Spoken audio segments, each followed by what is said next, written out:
안녕하세요. 책을 감상하라의 이건석입니다. 오늘 읽을 책은 김호연 작가님의 불편한 편의점입니다. 임영숙 여사가 가방 안에 파우치가 없다는 걸 알았을 때 기차는 평택 부근을 지나고 있었다.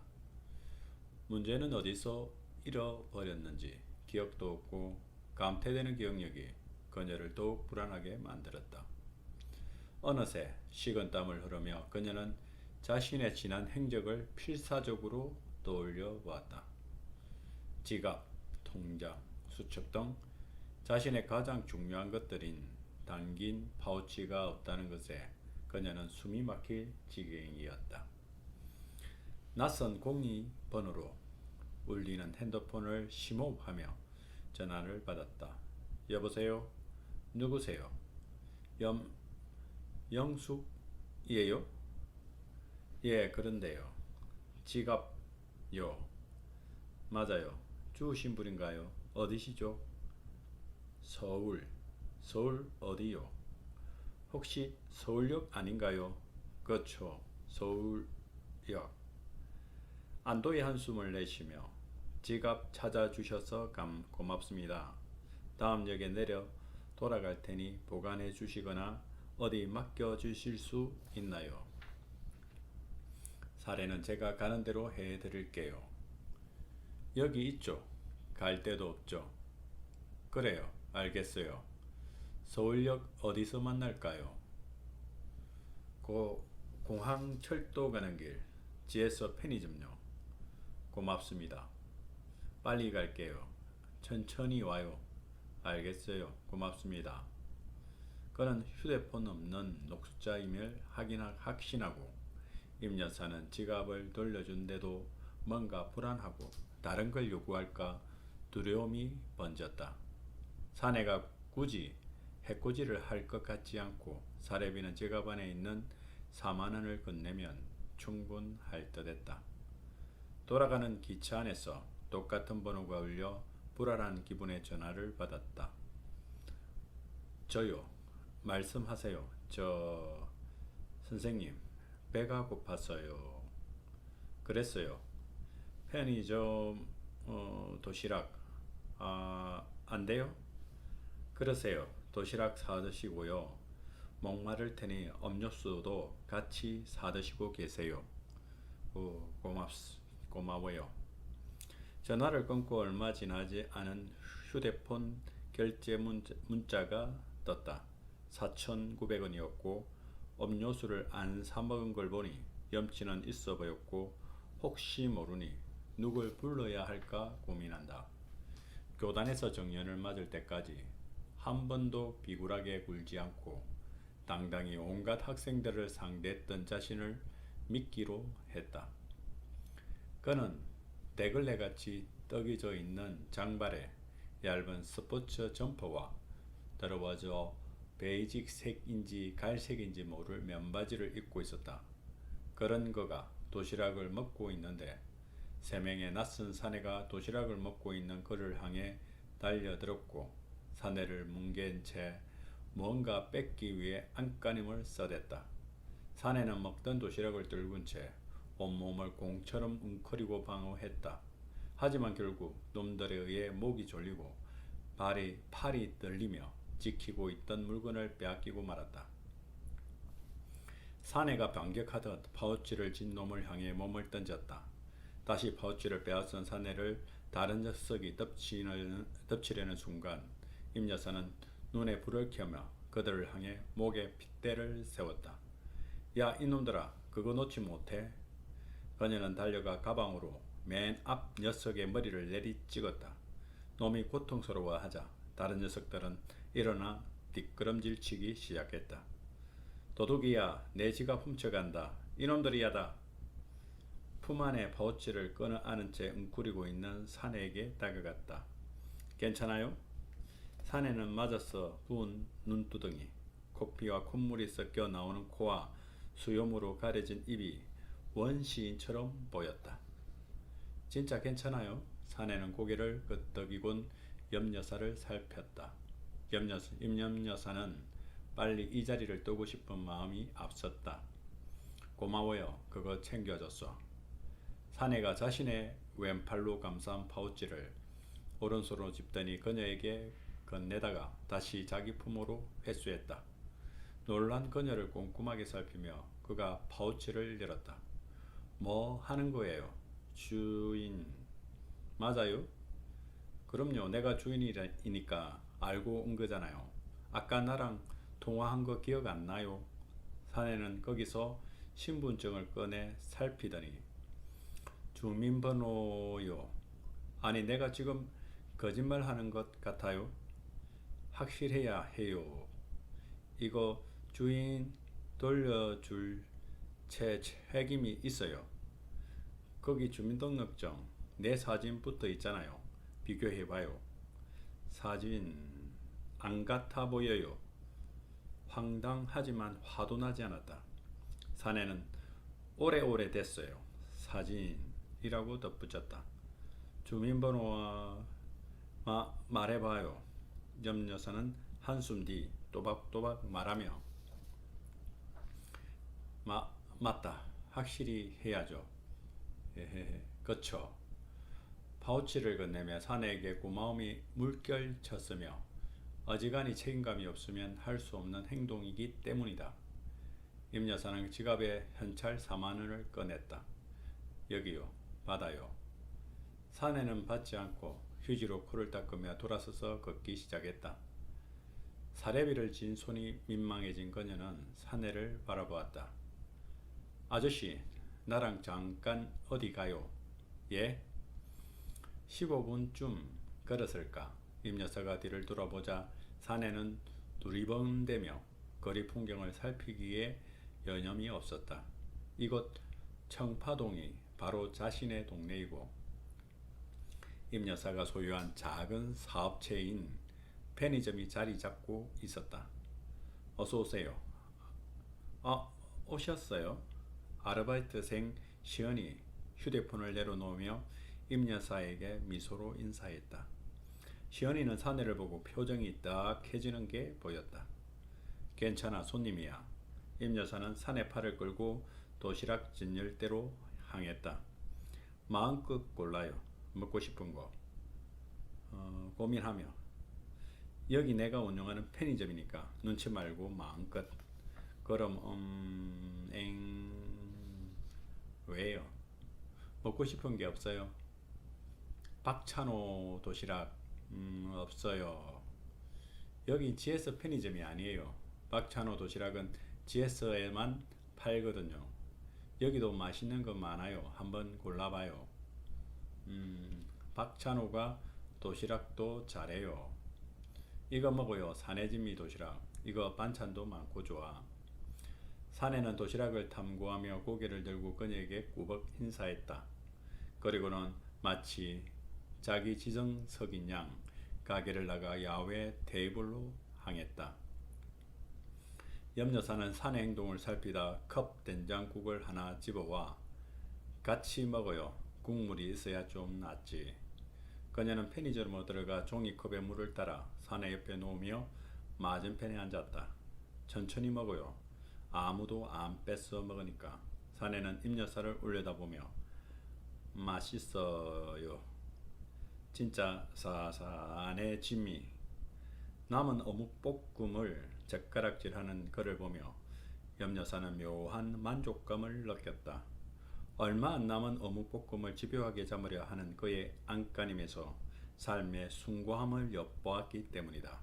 앞으로 배고플 때 이리로 와요. 언제라도 도시락을 먹고 가요. 알바들에게 말해둘 테니 돈 낼 거 없이 그냥 먹으면 돼요. 폐기된 거 말이죠. 아니 새 거 먹어요. 왜 폐기된 거 먹어요? 알바들 폐기된 거 먹어요. 나 그거 아주 최고예요.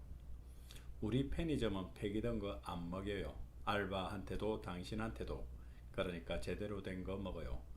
내 그리 말해둘 테니까.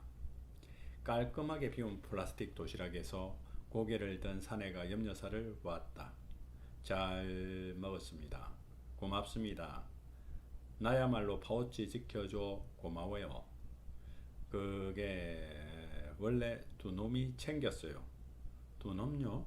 예. 그래서 나 두 놈 혼내고 빼앗았어요. 그 지갑 든 거. 그럼 내 파우치를 훔친 놈들에게서 댁이 그걸 굳이 빼앗았다는 거예요. 나한테 돌려주려고. 사내가 고개를 끄덕이며 물을 마셨다.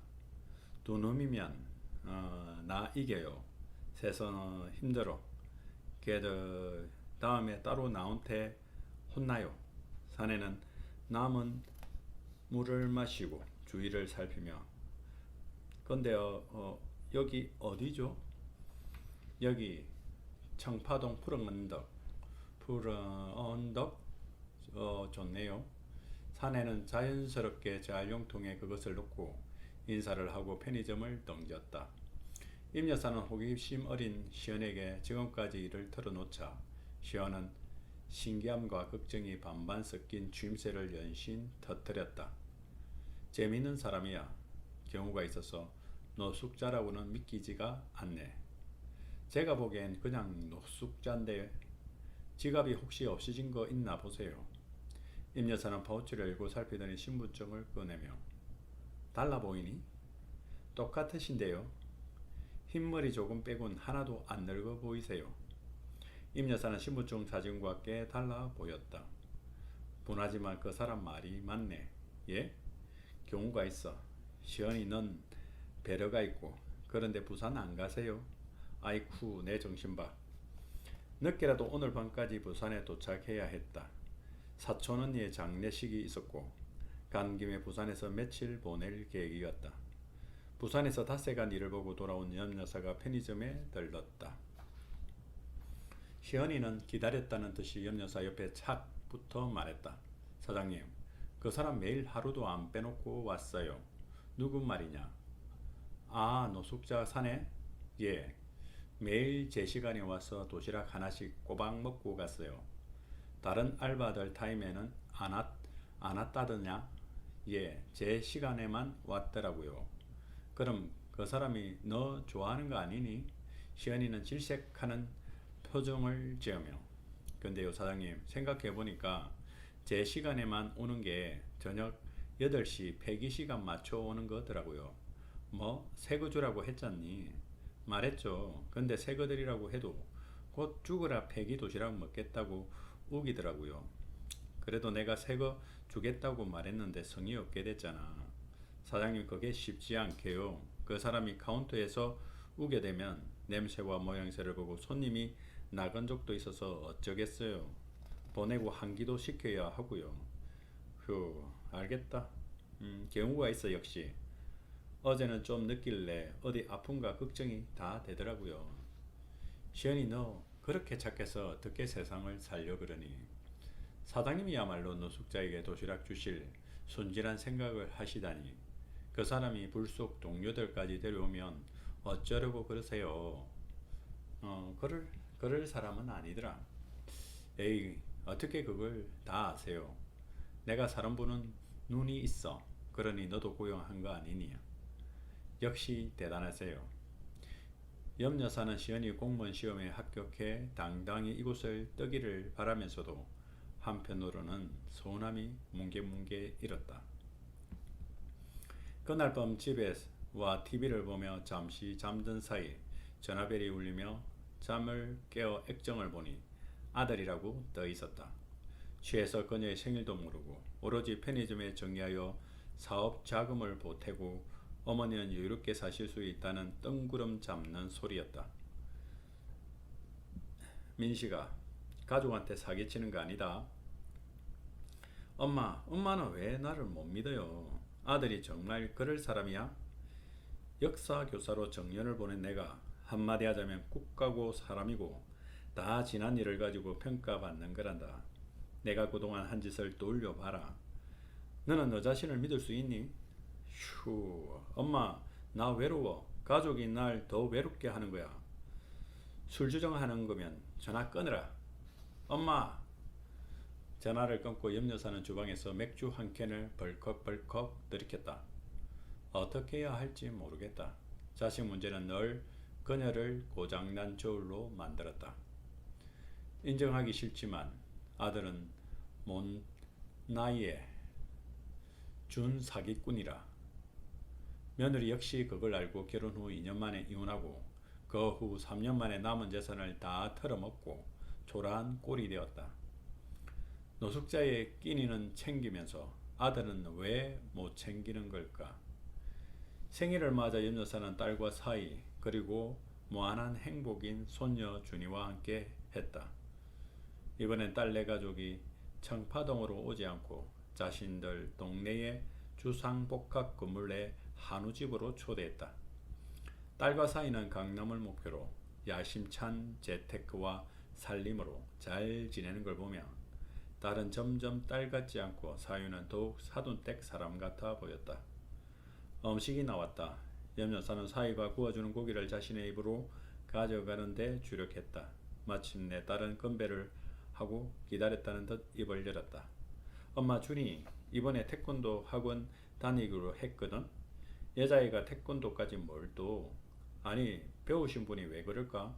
태권도 배워서 함부로 그는 놈들한테 맞서겠다고 준이가 먼저 얘기한 거라고. 딸은 태권도장과 바이올린 학원 사이에 비는 준이의 2시간을 염여사가 챙겨주길 바랐다. 자신의 일을 미루고 딸의 요청을 수락할 수밖에 없었다. 버스를 타고 오면서 편의점 직원을 생각하면 아들과 딸보다 직원들이 가족 같고 편하다.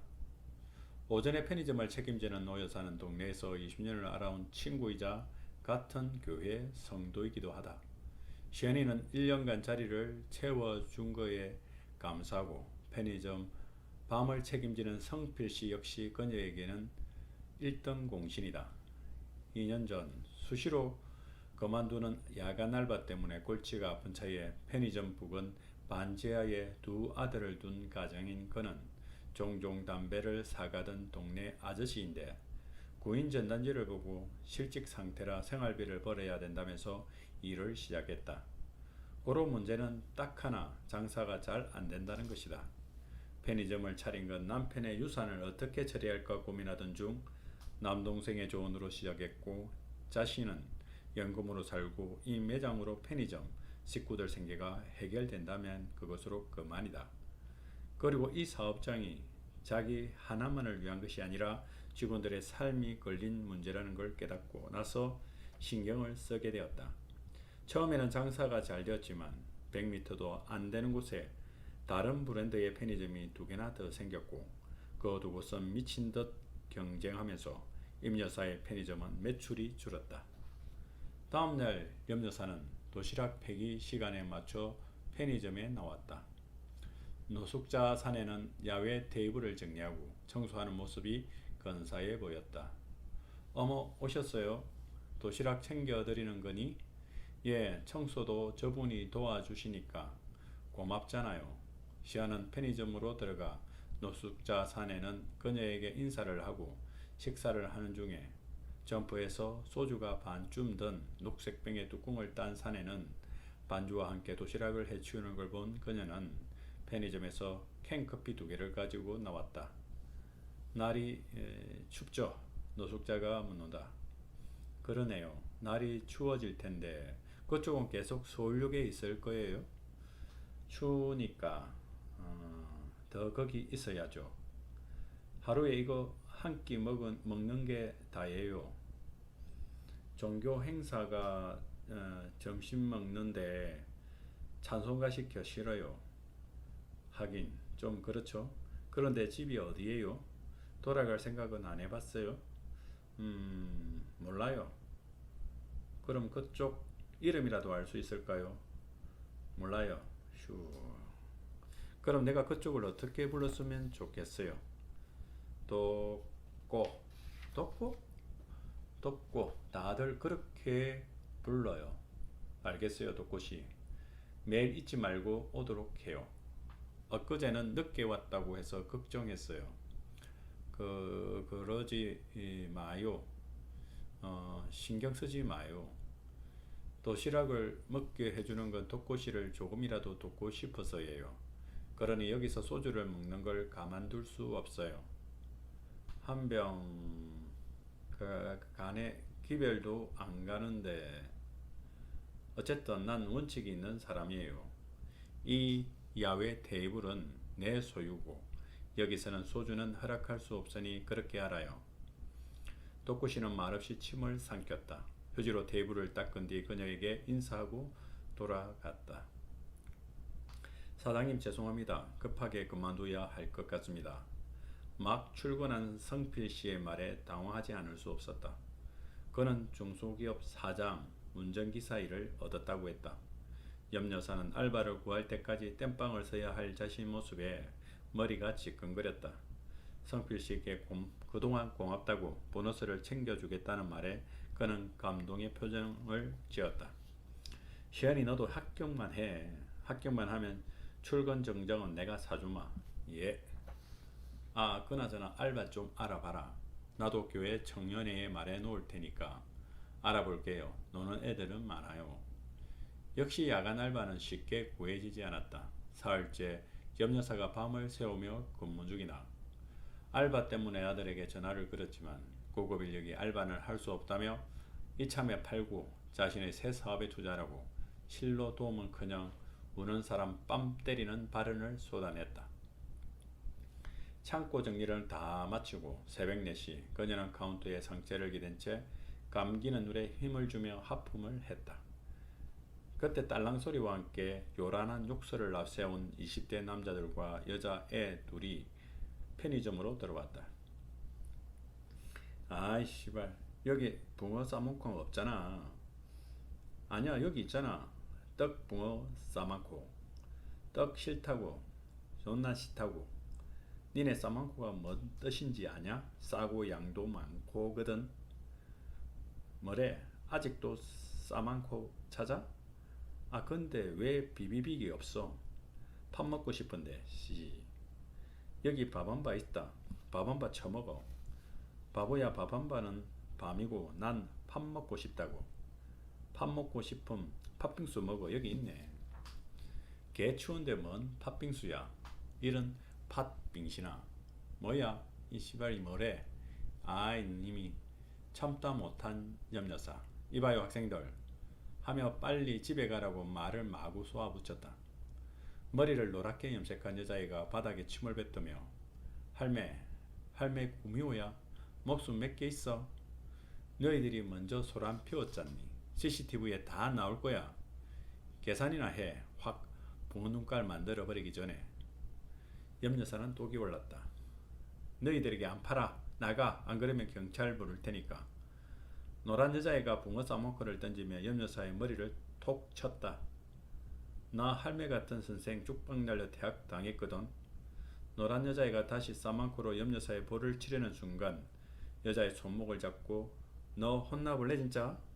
여자애는 반항했지만 그녀의 악력을 이기지 못하고 바닥에 털썩 주저앉았다. 그 모습에 보라색 아이가 염여사 어깨를 털어주었고 염여사는 반사적으로 여자의 머리채를 잡아 붕어 싸망코가 놓인 계산대 위에 눌렀다. 붕어 눈깔을 만든다고 그게 어른한테 할 소리니? 곧 여자애는 정신 나간 표정으로 가쁜 숨을 내쉬며 기침을 캑캑 해댔다. 그러자 사내놈들이 표정이 험악해졌다. 염여사는 서둘러 유선전화기를 수화기를 내려놓았다.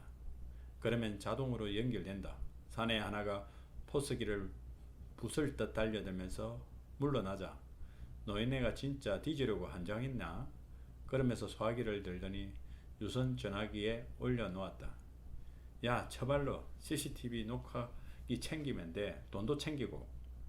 그때 딸랑 소리와 함께 문이 열리며 누군가 들어왔다. 야 이 개자식들아. 어른한테 이게 무슨 짓이야. 젊은 불량배들의 눈에는 또꾸시가 결코 곰처럼 보이지 않는 듯. 뭐야 이 겹백다구는. 앗 냄새. 사내 애들이 동시에 달려들었고 또꾸시는 문을 막아선 채 둘의 공격을 온몸으로 받아내는 것이었다. 한동안 구타가 계속되던 중 사이렌 소리가 울려왔고 눈치챈 여자애와 남자애들은 당황한 게 역력해 보였다. 그들은 또꾸시를 밀고 나가려 했지만 아이 씨발 비켜 비키라고 이 똥같은 새끼야. 놈들은 발악은 제복 사내들이 나타나자 마침내 멈췄다. 경찰서에서 녀석들은 부모 중 하나인 중년 사내가 도착해 깨진 도꼬씨에게 금전 합의를 제안했다. 놀랍게도 도꼬씨는 금전 대신 녀석에게 다가가 양손을 들라고 했다. 중년 사내가 욱박 지르자 초등학생이 벌써듯 양팔을 위로 들어야 했다. 남대문 경찰서를 나와서 해장국집을 향했다. 그녀는 안쓰럽고 담담한 표정으로 요즘 애들이 얼마나 무서운데 그렇게 덤벼들면 어떡해요. 자신도 요즘 애들에게 덤벼들었다는 걸 깨달았다. 고맙네요. 밥값 한 건가요? 그럼 근데 어떻게 마침 온 거예요? 어르신 밤에 일한다는 거 들었어요. 잠도 안 오고 걱정이 돼서 갔죠. 휴, 난 그쪽이 더 걱정되네요. 순찰차가 때마침 왔으니 망정이지 크게 다칠 수도 있었다고요. 경찰 내가 불렀죠. 에? 부근에 공중전화 있어요. 애들 시비 거는 거 보고 신고하고 온 거예요. 그럼 좀 맞다 보면 경찰이 구해주니까. 순간 염 여사는 입이 딱 벌어졌다. 술 한 병 시키면서 근데 이거 마지막 술이에요. 이거 먹고 술 끊는 조건으로 우리 가게 일 좀 봐줘요. 제가요? 고개를 가우뚱거렸다. 덕꽃이 할 수 있어요. 곧 날 추워질 텐데 밤에도 따뜻한 편의점에 머물고 돈도 벌고 얼마나 좋아요. 저한테 왜 잘해주세요? 덕꽃이 하는 만큼이야.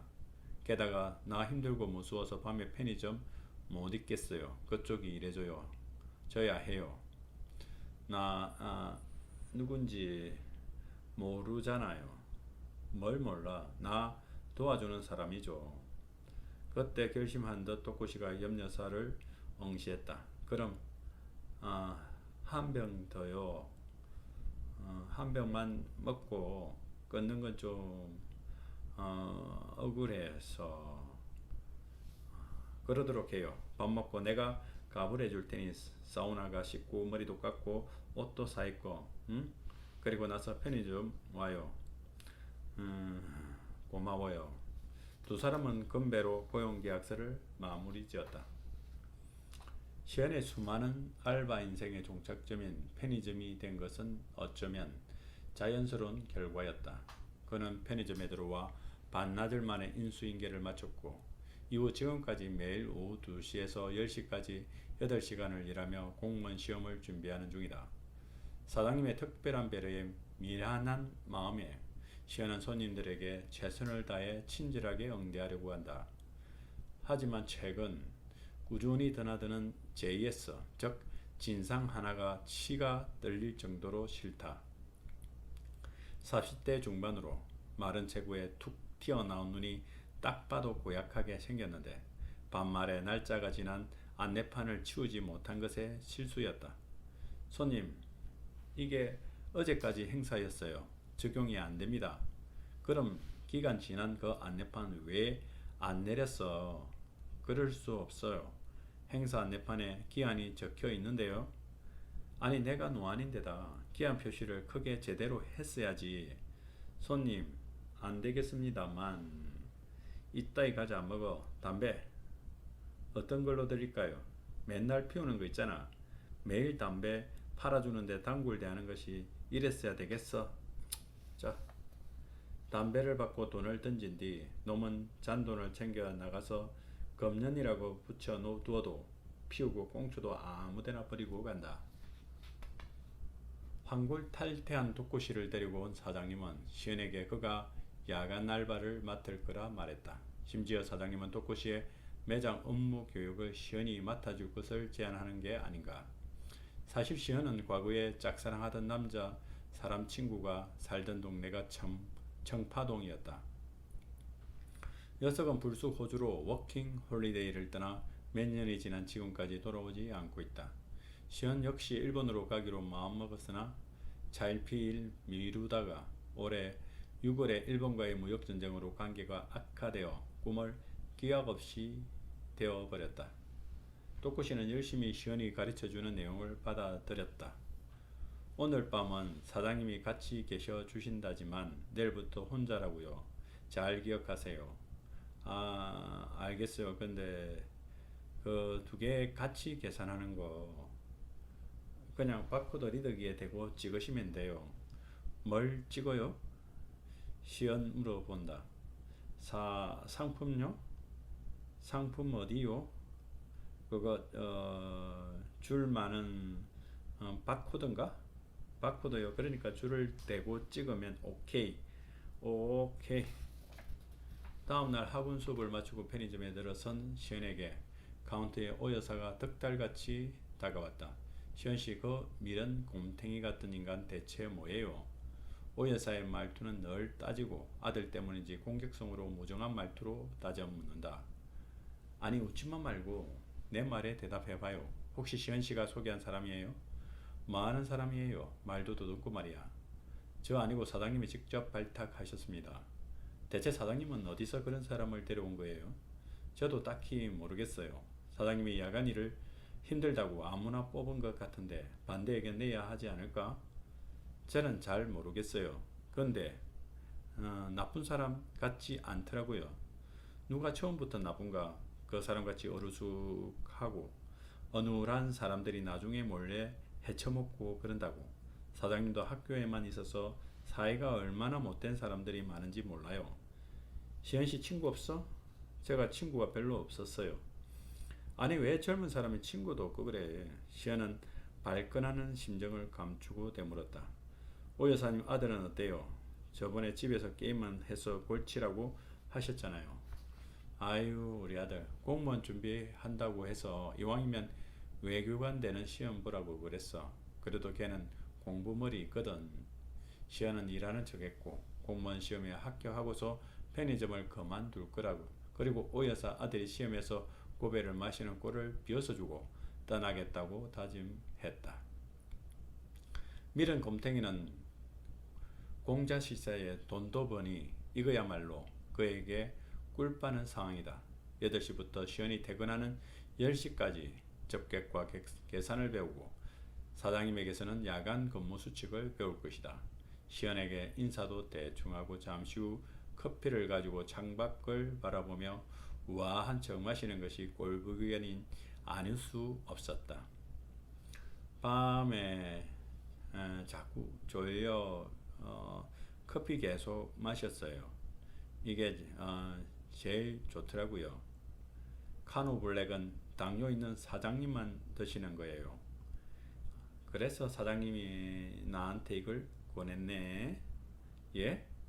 당뇨 그거 노숙자한테 많이 생겨요. 음식이 엉망이라 콩팥이 잘 나빠서 누가 그래요?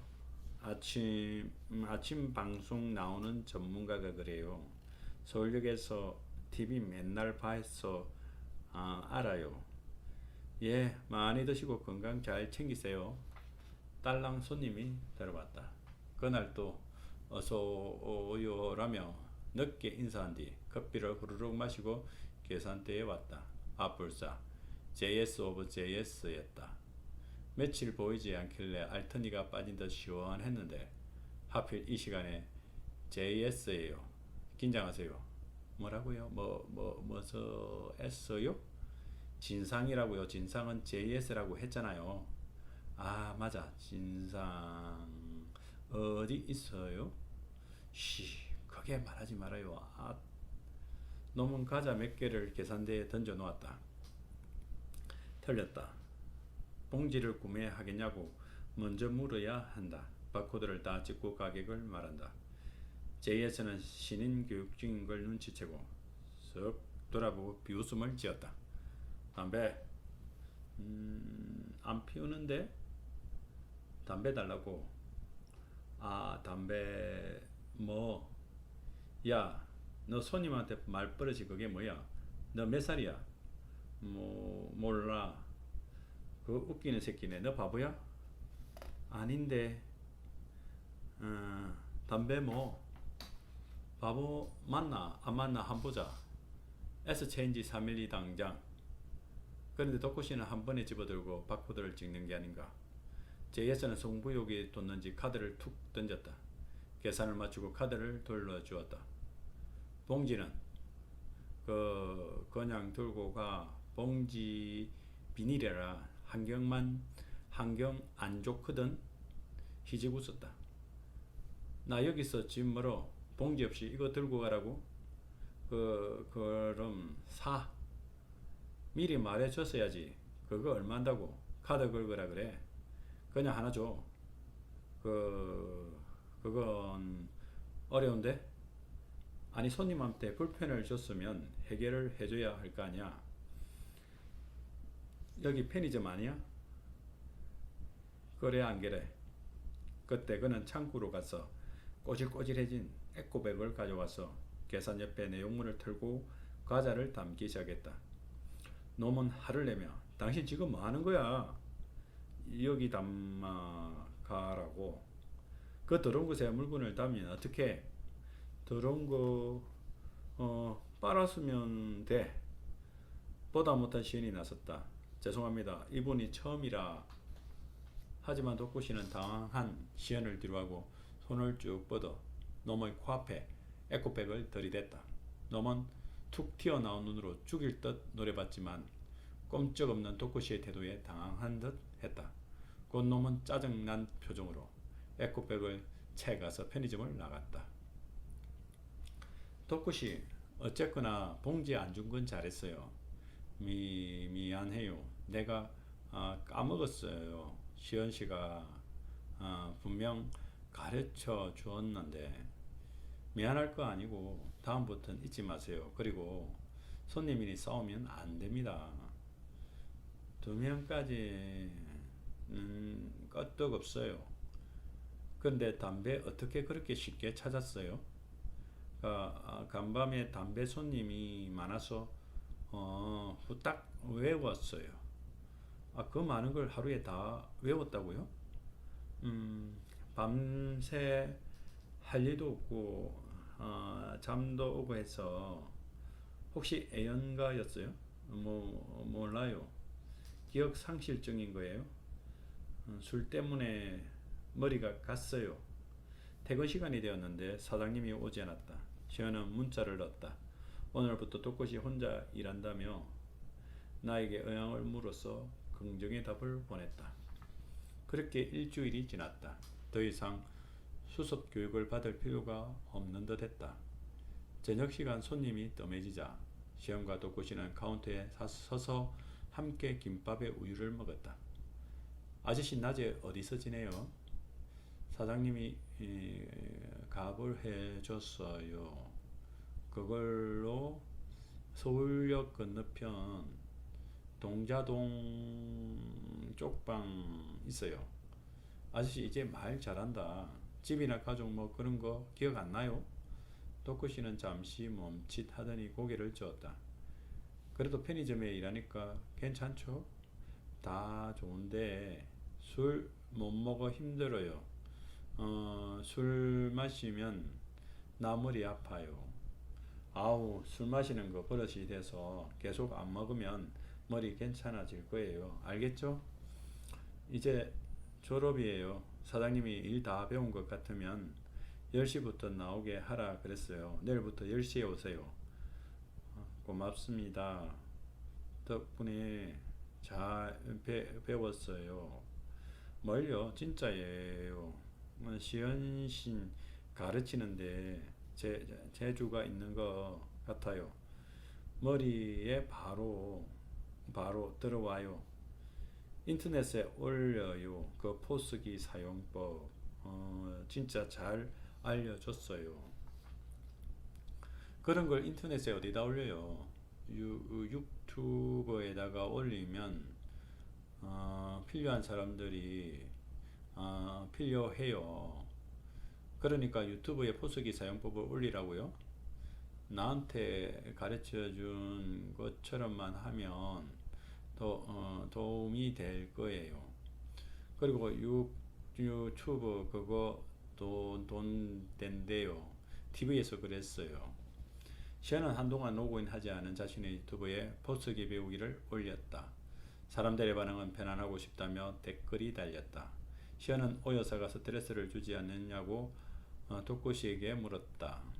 스트레스는 술 냉장고가 너무 가까이 있어서 술 다시 드시면 안 돼요. 진짜요. 고개를 끄덕이며 안 그래도 대책을 세우려고요.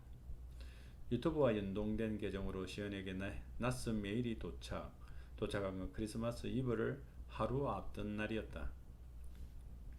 편의점 두 군데를 운영 중이라고 밝힌 여자는 함께 일해보고 싶다며 자기 번호를 남겼다. 전화를 해서 만났는데 50대 후반으로 차분한 말투와 인상으로 두 개의 매장을 운영하는데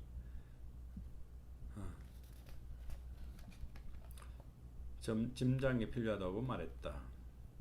저를 어떻게 믿고 이런 제안을 주시는 거예요? 유튜브 영상을 보니 마음이 움직였죠. 배우는 사람을 적극적으로 배려한다고 느꼈거든요. 그랬나요?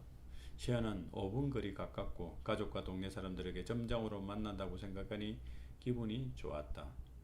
새 고용주는 열흘 뒤에 오픈한다고 서둘러 줄 것을 부탁했다. 시연은 걱정 반 미안한 반으로 사장님이 오기를 기다렸다. 그리고 사장님에게 자초지종을 설명했다. 잘 됐네. 죄송해요. 갑자기 그만둔다고 해서. 아니야, 너 너무 오래 했어. 이러다 내가 끝까지 책임져야 하나 걱정했거든. 잘 됐어, 정말. 괜히 그렇게 말하시는 거 알아요. 그럼 사실대로 말할게. 안 그래도 너 자르려고 했다. 너도 알다시피 매출이 형편없잖아. 게다가 오 여사랑 도코시가 일을 더 하고 싶다고 해서. 매출이 줄면 사람을 줄여야 하는데 이참에 시험도 얼마 안 남았고 공부에 집중하라는 핑계로 자를 수 있을 것 같았거든. 에이, 농담이시죠. 진짜야. 농담이라고 해주세요. 안 그럼 서운할 것 같거든요. 서운하고 서러워야 뒤도 안 돌아보고 나가지. 다른 곳에 가봐야 그립고 고마운지 알지. 벌써 고맙거든요. 시원한 눈물이 여그는 걸 느껴졌다. 오선수 그녀에게 도무지 이해할 수 있는 남자가 셋 있다. 첫째는 30년 같이 살아온 남편은 과장자리를 나와 가게를 꾸렸다. 그러다 사라졌다가 돌아온 후 또다시 사라졌다. 두 번째는 아들, 애주중지 키웠지만 피는 못 속인다고 대학을 졸업 후 대기업에 취직했을 때 보람을 느꼈다. 하지만 1년 2개월 만에 영화 감독이 되겠다며 빚까지 내어 독립 영화란 걸 찍고 중간에 엎어지고 한동안 우울증에 빠져 병원 신세를 지게 되었다. 마지막으로 편의점 야간 알바람에 등장한 미련 곰탱이 도쿠시였다. 그가 노숙자였다는 사실을 뒤늦게 알고 기겁하긴 했지만 편의점 유지하려면 햄스터 손이라도 빌려야 할 때였기에 반대할 여지가 없었다. 시원과 교대 타임일 때 도쿠시에 대해 캐물을 떼면 지극히 정상이라는 말만 되풀이했다. 아들이 먹을 아침밥을 차려놓고 8시까지 편의점을 나오니 계산대 앞에서 졸고 있는 도쿠시. 그녀가 등장한 후 눈을 번쩍 뜨고 인사를 했다. 인수인계 특이사항은요? 딱히 없어요. 확실하죠? 세상에 확실한 건 없어요. 편의점에 들어오는 많은 손님들이 생각보다 물건을 훔친다. 방금 전 들어온 소년이 작정하고 삼각김밥 2개를 훔치는 걸 포착하고 어떻게 처리할지 고민이 들었다. 소년이 나가는 걸 보고 잽싸게 팔을 잡아당겼다. 내놔, 훔친 거. 너 내가 누군지를 알고 어서 삼각김밥 하나를 꺼내며 아이씨, 다 꺼내. 경찰서 끌고 가기 전에 어서. 그때 소년이 점퍼에서 손을 꺼내 선숙에게 던졌고 양미간 사이에 퍽 하고 맞았다. 그녀를 뒤로하고 도망치려는 순간 유리문을 공같은 덩치로 막았으며 독고시였다. 야 자몽, 소녀를 계산대 앞으로 끌고 와. 이 녀석이 까먹고 계산 안 한 거 있죠. 까먹기는 경찰서 데리고 가요서 독거는 소년이 꼼짝 못하게 팔로 안으며 왜 아는 애예요? 엔 짜몽이라고 맨날 팔지도 않는 짜몽을 찾거든요. 나 근무 때 왔는데 짜몽 너 오늘 배꼽시계 고장난 거야? 아니면 늦잠 잤어? 그럼 매일 삼각김밥을 훔친 게 아닐까? 아니다, 계산은 늘 정확했다. 그동안 애한테 도둑 맞은 거 있죠? 솔직히 말해봐요. 없는데요? 그럴 리 없어. 계산도 안 하고 도망쳤다니까. 게다가 나한테 삼각김밥을 던졌다고. 너 맞아? 어 그런데요. 그러면 안 돼. 알았어요. 선수에게 김밥을 내밀며 계산해요. 토코시는 호주머니에 손을 넣더니 꼬깃꼬깃한 5천원짜리 지폐 한 장을 꺼내 그녀에게 건넸다. 김밥을 선수 앞에 놓으며 치워요. 계산 안 끝났잖아요. 이거 던져요. 어서요. 집어치워요. 내가 애처럼 김밥이나 던질까? 가져가. 둘이 처먹든가 알아서 해요. 용서해 주셨어? 늦게라도 사과해. 죄송합니다. 모기만한 목소리로. 선수건 용서에 대한 묘한 감정으로 기분이 좋아졌다. 편의점 오전 시간은 조금씩 햇살의 방향을 바꾸듯 그 분위기도 달라졌다. 할머니에게 마트보다 싸게 파는 물건을 골라주고 또 집까지 데려다 배달도 해주고 왔다. 노인 공경 배달 덕에 매출이 꽤나 올랐다. 선숙이 매출이 늘어난 것은 자신이 열심히 판매에 매진한 것으로 떠들어댔다. 요즘도 그 녀석 삼각김밥 줘요? 이제 안 와요. 집에 들어간다고 했거든요. 그걸 믿어요? 요새 반지하에 가출한 애들끼리 모여 살고 그런다던데. 가봤어요. 없더라고요. 어딜요? 반지하요. 짜몽이란 애들 같이 살던데. 거기 왜? 걱정됐어요. 근데 방 빼고 다들 사라졌다고 하더라고요. 애들 걱정 말고 독꽃이나 제대로 된지 구해야 하지 않겠어요? 말씀 감사합니다. 새해가 되고 시연이 그만두면서 일이 늘어나서 선수건 금방 피로감을 느꼈다. 아들이 게임에 빠져있는 것이 정말이지 답답하고 분하여 아들 방문을 두드렸댔다. 아들 문 열어. 엄마랑 얘기 좀 해. 아들은 문을 열고 엄마가 무슨 말을 하려는지 알아. 그러니까 하지마. 한심하게 바라보는 표정을 무시하고 아들은 방으로 들어가려 했고 선수건 아들 팔을 손톱이 박힐 정도로 꽉 붙들었다. 나요. 나 공부해야 돼. 거짓말. 너 대체 뭐 하는 거니? 엄마가 외교관 되라며 공부하다 좀 쉬면서 게임하는 거 가지고 뭔 소란이야. 야 이 자식아. 그래가지고 지금 이 모양 이 꼴이야? 어디 고시원으로 들어가든가. 아유 지겨워. 그놈의 잔소리 지겹다고. 외마디관과 손을 뿌리치고 꽝 하고 문을 닫았다. 그녀는 쿵쿵쿵 손이 아프질 좀. 그녀는 이마로 문을 부딪혀댔다. 울다 지쳐 참던 그녀는 어김없이 7시에 일어났다. 출입문을 열고 편의점에 들어서면서 아들이 노숙자에게 갓벗어난 중년 아저씨보다 못하다는 생각이 느껴지면서 비참해졌다. 오셨어요? 선수가 순간 터진 울음에 제대로 대답할 수 없었다. 창고에 앉아 울고 말았다. 독고시가 조용히 다가와 선숙에게 손을 내밀었다. 그녀는 그의 손을 잡고 일어섰다. 속상할 때 옥수수 수염차 좋아요. 그녀의 울분 섞인 한탄을 들어주었다. 그런데 아들이랑 이야기는 해봤어요? 내 말 따윈 듣지도 않아요. 아들 말을 먼저 들어보세요. 선숙씨도 아들 말을 안 것 같아요. 뭐라고요? 지금 내 말을 잘 들으시는데 아들 말도 들어봐요. 왜 회사를 그만뒀는지, 왜 주식을 했는지, 왜 영화를 했는지 그런 거 말이에요. 들으면 뭐해요? 자기 마음대로 해놓고 이제 나한테 말도 안 한다니까요. 다시 물어봐요. 왜 그만둔 건지, 힘들었는지, 들어졌다가 진짜 그만둘까봐 지 아빠가 갑자기 가출하던 것처럼 그렇게 말이야. 겁나셨구나. 아들이 아빠처럼 될까봐 자기도 모르게 고개를 끄덕였다. 내가 말이 너무 많았죠. 토코시가 들어줘서 좀 풀린 것 같아요. 고마워요.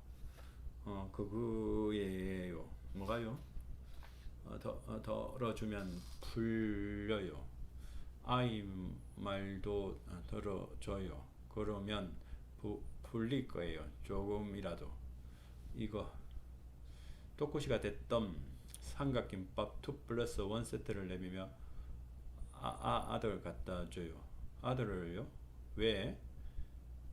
아몽이 그러는데 게임하면서 삼각김밥 먹기 좋대요. 아들 게임할 때 줘요. 그리고 편지도 같이 줘요. 아들한테 그동안 못 들어줬다고 이제 들어줄 테니 말해달라고 편지 써요. 그리고 거기에 삼각김밥 올려놔요. 내가 사는 거예요. 어서 찍어요. 경마는 마음속으로 그 편의점으로 참새 방앗간이라 부르곤 했다. 언제부터 그 편의점 야외 테이블이 그의 단골 혼술처가 되었는지 그 역시 정확히 기억하지 못한다. 오늘 밤은 참이다. 지난 몇 개월 동안 경만의 최적의 조합이 바로 이것이었다.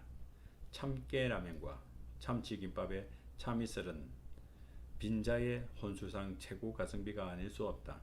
경만은 저 편의점 사내는 장사가 안되자 호빵맨 아저씨를 자른 것이다. 동그란 얼굴과 빈머리가 돋보여서 속으로 호빵맨이라 불렀다. 경만 다니는 회사는 언제나 힘들다. 4년째 동결인 그의 연봉 대표는 지옥의 두목으로 보일 뿐이었다. 내년이면 중학교에 들어갈 쌍둥이들은 이만저만 돈이 들어가는 게 아니었고 아내 역시 부업으로 경만에게 신경을 쓸 여유가 없었다.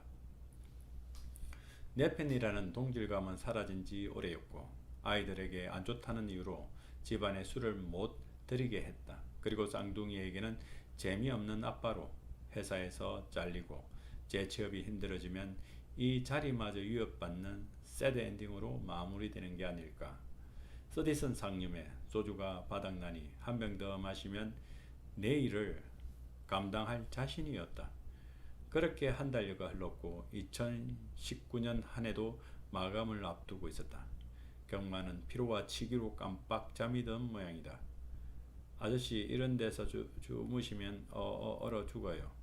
술 마셔도 추위는 가시지 않아요. 따뜻해지는데요. 요것만 비우고 갈 테니까 너무 보채지 마시죠. 그런데 술이 없었다. 그때 사내가 잠시만요 라고는 말만 남기고 편의점으로 들어가 아메리카노 라지 사이즈 종이컵 2개를 가지고 나왔다. 살피문이 다망색 액체에 얼음 2알이 들어있었다. 경마는 위스키를 연상하며 단숨에 비웠다. 그런데 양주라면 시기는 없고 한기만 올라왔다. 시원하죠? 대체 이게 뭡니까? 옥수수 수염차입니다. 속상할 때 이것 좋아요. 경마는 기가 찬 나머지 어떻게 반응해야 할지 몰라 주춤했다. 옥수수 수염차 색깔 때문에 수 먹는 기분도 들고 속도 풀리고 좋아요. 매일 술을 마시면 맛이 가더라고요. 몸도 머리도 그러니까 그러니까 뭐요? 이제 여기 오지 말라는 겁니까? 나도 술을 많이 마셨던 것 같은데 이제 이것만 마셔요. 나보고 지금 술 끊으라는 거예요. 사내는 머리를 끄덕였다. 차라리 나보고 가게에 오지 말라고 하세요. 당신이 왜 충고질입니까? 도와주고 싶어서. 돕긴 뭘 도와? 그냥 오지 말라고 하시던가. 경마는 자리에서 일어나 뒤도 안 돌아보고 그랬다. 새해가 시작되고 술친구들은 금주를 해사는 신년회를 점심이나 하자는 분위기였다. 마치 세상이 자신만 따돌리는 것 같았다. 집에서는 은근 따돌림, 회사에서는 뗐다, 대놓고 따돌림. 세상은 왕따. 이것이 경만의 피가 알코올을 부르게 만드는 이유였다. 왕따에게는 역시 혼술이다. 하지만 야외 테이블을 치우지 않은 편의점은 그것뿐이다. 투덜대며 지나가는데 야외 테이블에 참깨라면 컵라면이 놓여 있었다. 경마는 도저히 참을 수 없어 편의점에서 미끼일지라도 참을 계산했다. 오랜만이세요? 빠르게 나와서 먹으려는데 젠장 잔이 없다. 그냥 마시자. 그때 그가 밖으로 나와 온풍기를 꽂은 뒤 경만의 자리 옆에 놓고 전원을 켰다. 그리고 들어가 옥수수 수염차를 따랐던 큰 종이컵을 경만에게 내밀었다. 고맙습니다. 뭘요? 컵이랑 온풍기요. 그동안 안 오셔서 못 쓸 뻔했어요. 저거. 예? 온풍기 말입니까? 여기 애용하셨잖아요. 그런데 추워서 안 오시는 것 같아서 사놓은 건데 아무튼 오셔서 다행입니다. 힘드시죠? 옥수수차를 건네며 건배를 하고는 사장이 뻔한 말을 했다. 무슨 일을 하시는데 늘 밤늦게 퇴근하세요? 영업합니다. 영업 파시는데요? 의료기가 팝니다. 의료기기라면 병원에 납품하는 건가요? 예. 병원이면 고생 많으시네요. 가장이시죠? 딱 봐도 가장의 무게가 느껴집니다. 사장님도 가장이신 것 같은데 사는 게 다 그렇죠 뭐. 이렇게 늦은 기가면 아이들 얼굴 보기도 힘들겠어요. 딸 있으시죠? 딸 둘입니다. 좋네요. 딸이 최고죠. 이런 고운 딸들을 위해서 이렇게 열심히 일하시는 거군요. 부모라면 다 그렇지 않겠습니까? 부모라서 힘드시죠? 예, 힘듭니다. 그럼 회사 그만두기도 쉽지 않고 가족과 같이 할 시간도 부족하겠군요. 괴로움도 달랠 방법도 없고요. 그래서 퇴근길 여기서 술 드시는구나. 예. 그럼 옥수수 수염차 드세요. 예? 아내분께서 집에서 금지시켰다면서요.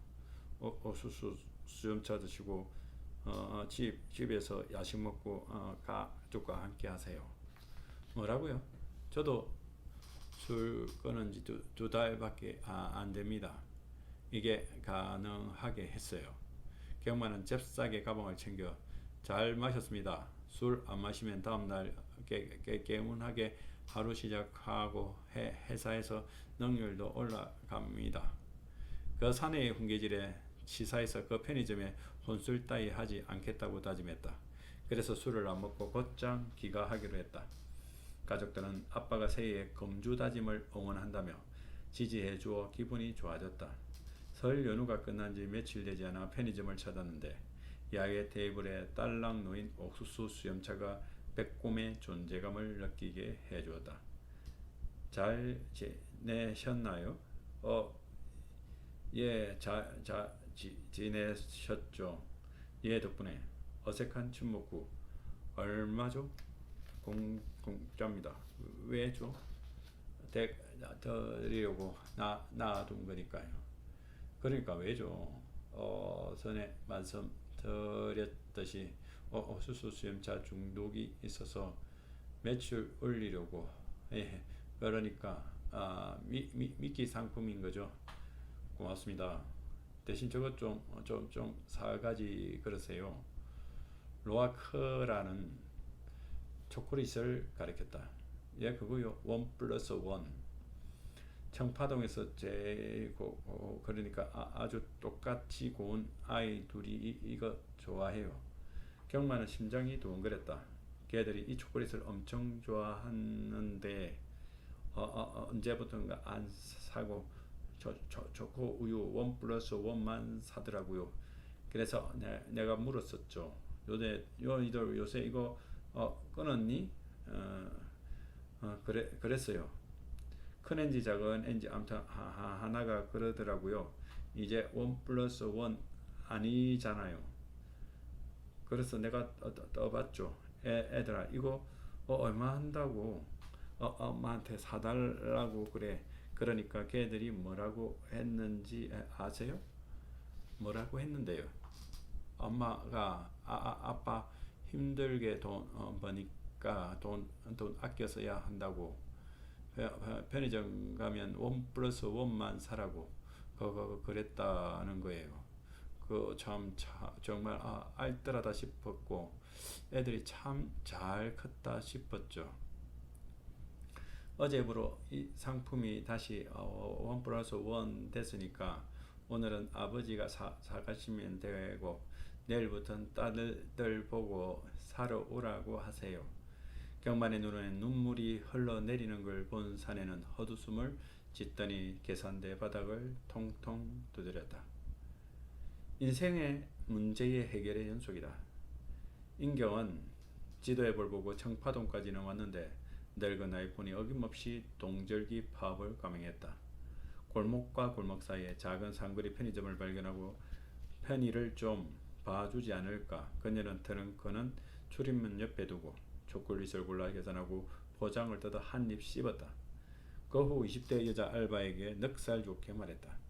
전화 한 통 쓸 수 있을까요? 알바는 통화를 허락했고 트렁크에서 수첩을 꺼내 전화를 걸었다. 빌라는 편의점 맞은편 3층이라며 인경은 수화기를 내려놓고 밖을 살폈다.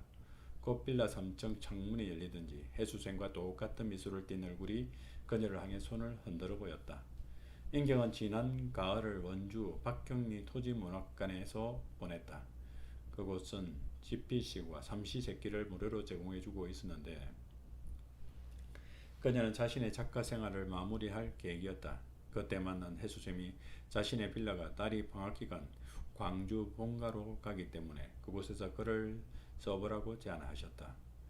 엄마가 작가 언니 오면 동네 구경도 시켜주고 그러라고 했는데 어쩌죠?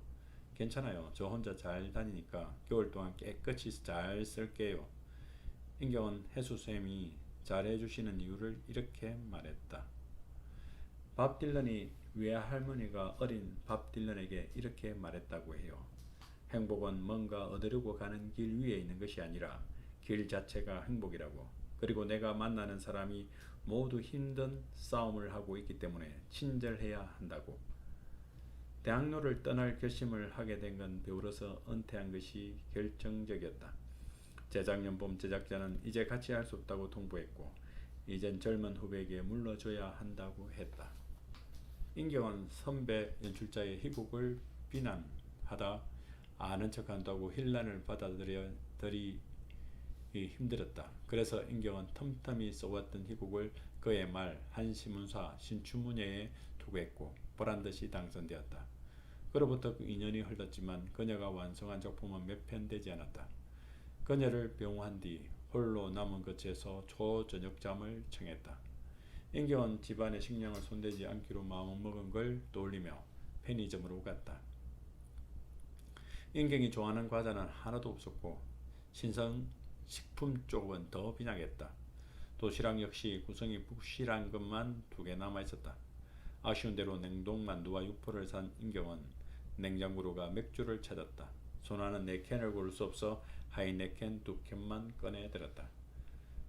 도시락은 원래 많이 안 들여 놓으세요? 도시락 팩이 안 남기려고요. 냉동만두를 챙기며 빌라의 전자레인지 여부를 몰라 주변을 살피며 전자레인지를 찾았으나 도무지 보이지 않았다. 중년사내에게 물으니 오늘 고장나서 AS를 맡겼다며 죄송하다는 말을 연발했다. 아니, 죄송할 건 없고요. 좀 불편하네요. 어쩌다 보니 이 불편한 편의점이 돼 버렸습니다. 인경 사내가 곰 혹은 지친 우랑우탄 연상케 했는데 사내가 그녀에게 씩 웃는 것이 아닌가. 사내 진미 도시락 좋아해요.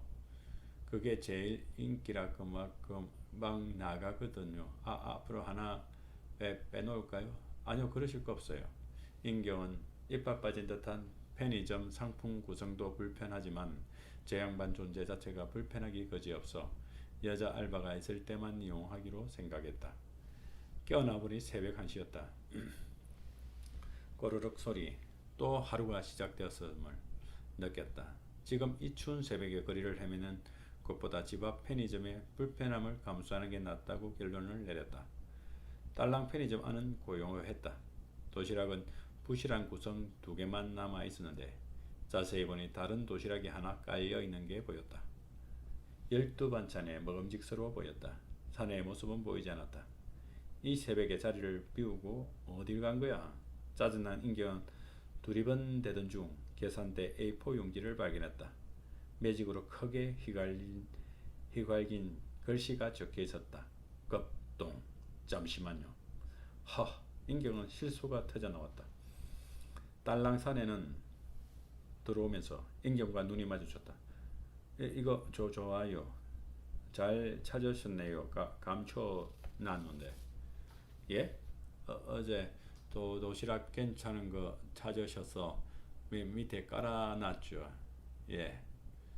빌라에는 전자레인지가 없었다. 여기서 데워서 가는 수밖에 없었다. 아저씨, 가게를 아까 막 비워두고 가셨는데 그러시면 안 되죠. 그게 급했어요. 여기 이거 사내는 A4 용지를 들어 보였다. 그러니까 그 공지를 이렇게 놔두면 안 되죠. 문을 잠그고 가셔야죠. 빈 가게에 청소년들이 들어와서 욕심내면 어쩌려고 그러세요. 깨진 창문 이론이란 게 있어요. 동네에 깨진 창문을 방치하면 절도와 범죄가 증가한다는 이론인데 이렇게 방치하면 사고 위험률이 높아지는 거라고요. 직원이신 것 같은데 자리를 지키셔야 할 것 같아요. 거기에 말씀 맞긴 한데 제 입장에 얘기해도 될까요? 말씀하세요. 제가 가민 대장 경우고 그러니까 급동이 잘 안 참아졌어요. 아까 안 그래도 그걸 문에 붙이려고 테이프를 찾으려 몸을 숙이는데 그때 조금 지렸어요. 그래서 테이프를 붙이는 걸 실패하고 여기 둔 채로 문도 못 잠그고 달려가야 했어요. 가서 바지를 내리는 동시에 그만! 알겠으니까 다음엔 조심하세요. 인경은 도시락을 잽싸게 가지고 나오는데 다시 한번 고개 숙여 인사하며 외쳤다. 오늘 급동이라 죄송했어요. 아이 참, 밥 사갔는데 똥 얘기 좀 그만하세요.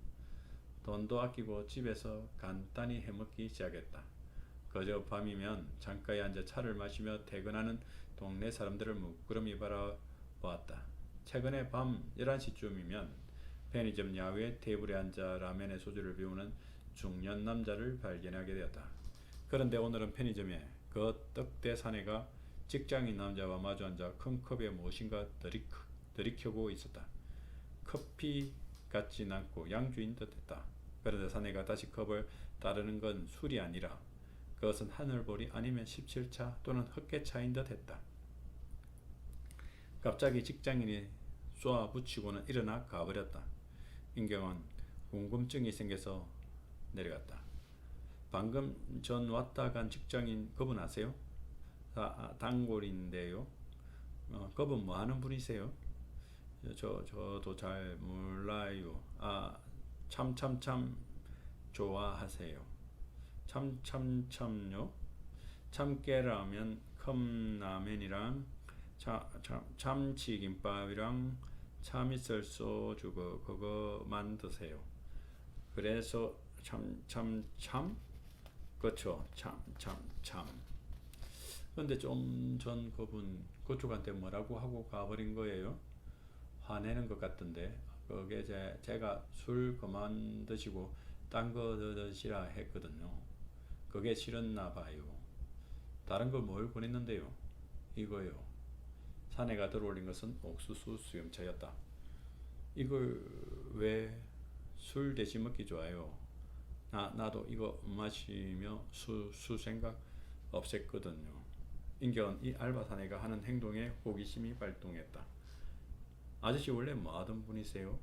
무릎으로 오신 거예요? 허라 물건은 안 사냐 이거지. 진열대를 돌며 참참참거리고 옥수수 수염차를 집에 들고 계산대에 놓았다. 아저씨 원래 조폭 뭐 그런 거였어요? 아니요. 그럼 교도소 같은 데 다녀와서 갱생하는 중이에요? 그런 사람 아닌데요. 아니면 기러기 아빠? 그것도 아닌데요. 명태자군요. 맞죠? 사내는 곤란한 듯 고개를 젓는다. 그럼 정체가 뭐예요 도대체? 저 정말 궁금해서 그래요. 예? 노숙자였어요. 에? 서울역 노숙자요?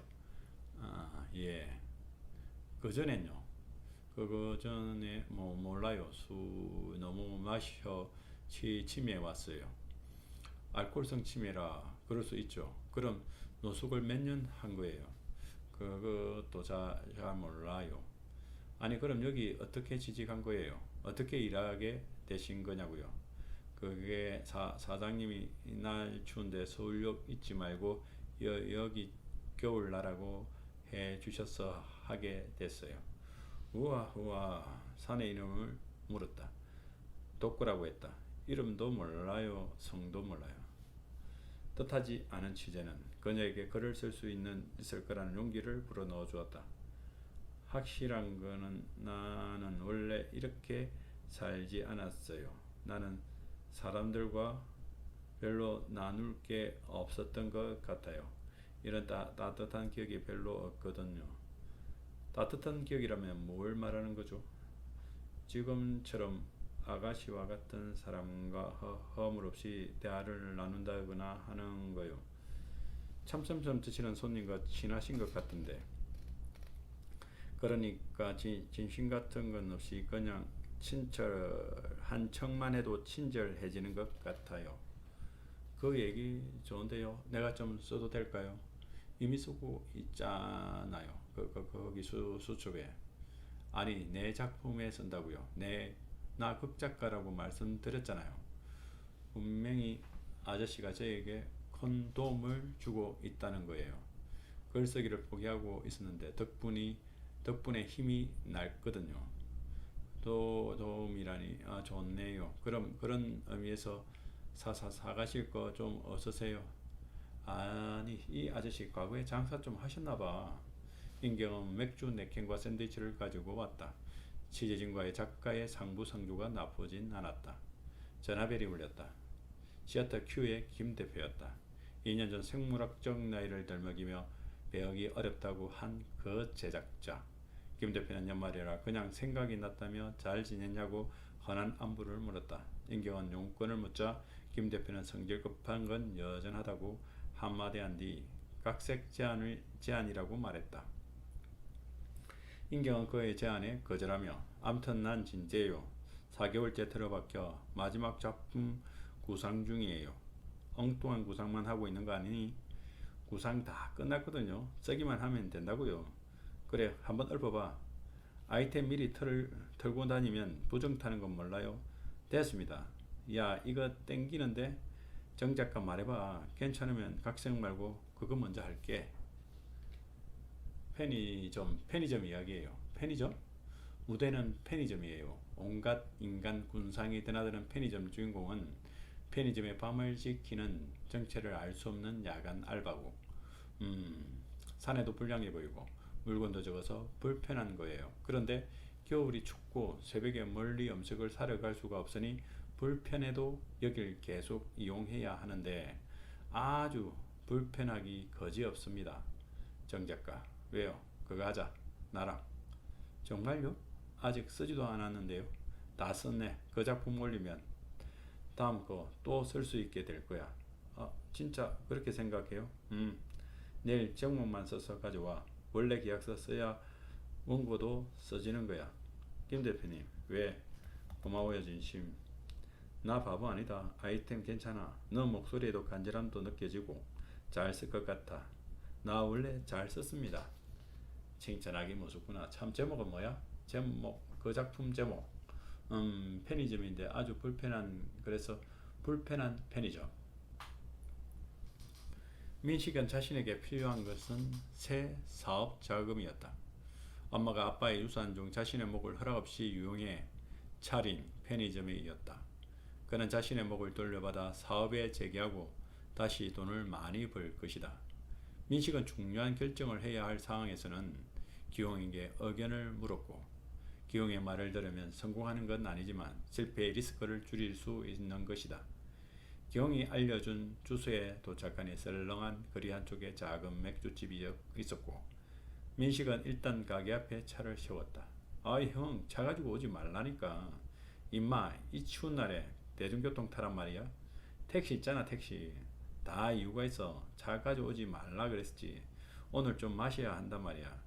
뭐? 여기서? 나 맥주 신고고 안 먹는 거 모르냐? 기용이 장발 바텐더에게 뭔가 받아가지고 왔다. 잔 안에 각각 진한 호박색과 검정색의 액체가 담겨 있었다. 이거 맥주야. 마셔봐. 호박색 맥주를 집어 삼켰다. 묘한 맛이 났고 더 진한 호박색 맥주를 마셨다. 신기할 정도로 쓴맛과 신기한 맛이 교차했다. 뭔 맥주가 이래? 좋다는 거지? 맛배기 치우고 거품 제대로 팍 해서 따라와. 어떤 걸로? 저기 제일 진한 색으로. 기용이 잠시 뒤 긴 맥주잔에 새 맥주를 따라왔다. 에일 맥주라고. 이게 유럽 애들이 먹는 거야. 에일 맥주? 그럼 우리가 먹는 카스는 뭔 맥주인데? 그건 라그. 왜? 맥주캔 옆에 라그라고 써있잖아. 뭐야? 그 카스 옆에 있는 게 라그였어? 레이즈 아니었어? 아우, 아재 개그. 마, 내가 그것도 모를 줄 아냐? 이제 에일 맥주 시장이 커지고 있어. 그래서 소규모 양조장을 개인이 차릴 수 있게 되었어. 그래? 한 2, 3억이면 경기도 외곽에 물 좋은데 양조장을 차릴 수 있다고. 형 저번에 소박하게 술집 사장이나 하며 살고 싶다고 그랬지. 그럼 이 맥주도 그 소규모 양조장이라는 곳에 직접 만든 거야? 그렇다니까. 누가? 바텐더는 민식에게 인사하고 자리에 합석했다. 이 친구 명이 브루 마스터야. 맥주 만드는 요리사 같은 거야. 민식이 혼란스러운 눈빛으로 기용과 바텐더를 살폈다. 2년 전 결혼과 함께 한국에 들어와 지금 파주에서 작은 양조장을 지어 맥주를 유통 중인데, 지금 이 친구 명이 너무 잘 돼서 확장하려고 한다네. 그래서 동업자를 구하는데 여기에 형이랑 내가 들어간다 이거지. 근데 그렇게 잘 되면 투자자들이 많지 않겠어? 아니, 지난번 태양광 할 때도 이미 다 빼먹은 거 왜 똥 닦고 있냐고 했잖아. 바텐더는 장식 없는 500ml 캔 맥주를 들고 왔다. 캔으로도 나올 겁니다. 이것 때문에 확장을 하려는 거고요. 순간 민식은 고개를 절로 끄덕여졌다. 마, 형 의심하지 마. 얼마 꽂으면 돼? 대리를 불러 청파동 엄마네로 돌아온 민식은 차에서 내린 뒤 잠시 편의점으로 갔다. 에일 맥주 사업의 확장성을 실감나게 보여줄 수 있을 것 같았다. 밤 10시가 넘은 편의점에 손님 하나 없이 얼씬연스러웠다. 어서 오세요. 전에 엄마가 새 야간 알바를 구할 때까지 편의점을 봐달라고 했던 게 놀랐다. 맥주 산맥 소백산과 맥주 산맥 태백산엔 각각 페일, 에일과 골든 에일이라 적혀 있었다. 이 두 캔과 칭따오 두 캔을 챙겨 계산대로 향했다. 우리나라 맥주 이것 좀 나가요? 딱히 이거 먹어봤어요? 맛 어때요? 안 마셨어. 뭐 모릅니다. 그래요? 술 좀 드시게 생겨서 물었는데 알겠습니다. 14,000원입니다. 아니 네캔 만원 아니에요? 이거 우리나라 거 네캔 만원 안 돼요. 뭐요? 그럼 네캔 만원이면 더 잘 나갈 때 잘 나갈 수 있겠네요.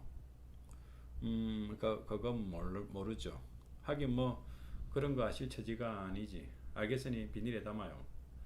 그러다 사내가 꼼짝하지 않고 버티자. 뭐예요? 비닐에 담아 어서 달라니까. 계산하셔야죠. 아, 계산. 나 여기 아들이에요. 그냥 찍어놔요. 그런데 신분을 밝혔음에도 사내는 선체로 그를 응시할 뿐이었다.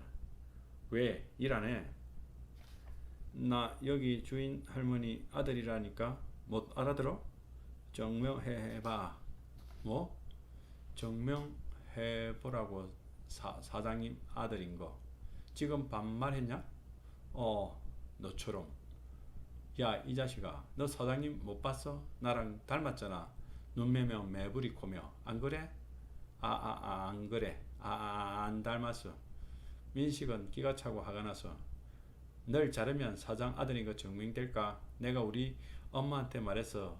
아니, 이 편의점 사실 내 거거든. 알아. 내가 너 당장 자를 수 있어. 아냐고? 당신 나 자를 수 없어. 미치겠네. 뭐래 이 또라이가. 날 자르면 당장 야간 알바 누가 할 건데. 그거야 늘린 게 사람인데 구하면 되지. 잘릴 놈이 별걸 다 신경 쓰네. 당신 나 뭐 잘라. 야간 알바 안 구해줘. 당신이 일할 일 없고 사장님 지금 아프셔. 뭐라고? 맞아. 사장님이 그러시더군. 아들 하나 있는 게 엄마 아파도 그들도 안 본다고. 우리 엄마가 그랬다고. 참. 역시 모르지.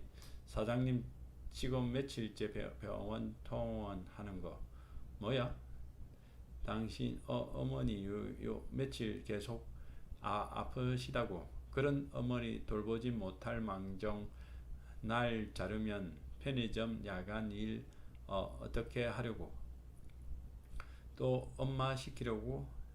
사람이라면 그게 가능해? 당신이 아들이면 이래서는 안 되잖아. 아무튼 아들로 증명이 안 됐으니 맥주랑 비닐은 줄 수가 없다고. 야, 필요 없어. 민식은 편의점을 뛰쳐나가 엄마 빌라로 갔다. 엄마는 소파에서 웅크린 채 잠들어 있었다. 마루불을 켜고 엄마를 깨웠다. 어쩐 일이니?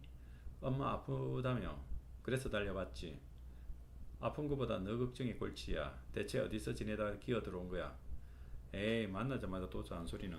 후배네 있었어. 근데 어디 아픈 거예요? 감기 몸살이지 뭐. 어휴, 집이 왜 이렇게 썰렁해? 이러니 감기 걸리지. 벌레 좀 빵빵 털어요. 괜찮아. 너더러니 덜 춥네. 그래도 사람이라고 온기가 있나 보다. 보리차 주려? 표정이 왜 그래? 엄마, 방금 내가 편의점 다녀왔는데 거기 그 산적 같은 덩어리 뭐야? 톡꽃이 야간 알바지. 그 자식 그거 이상하던데. 불손하고 아주 건방지더라고.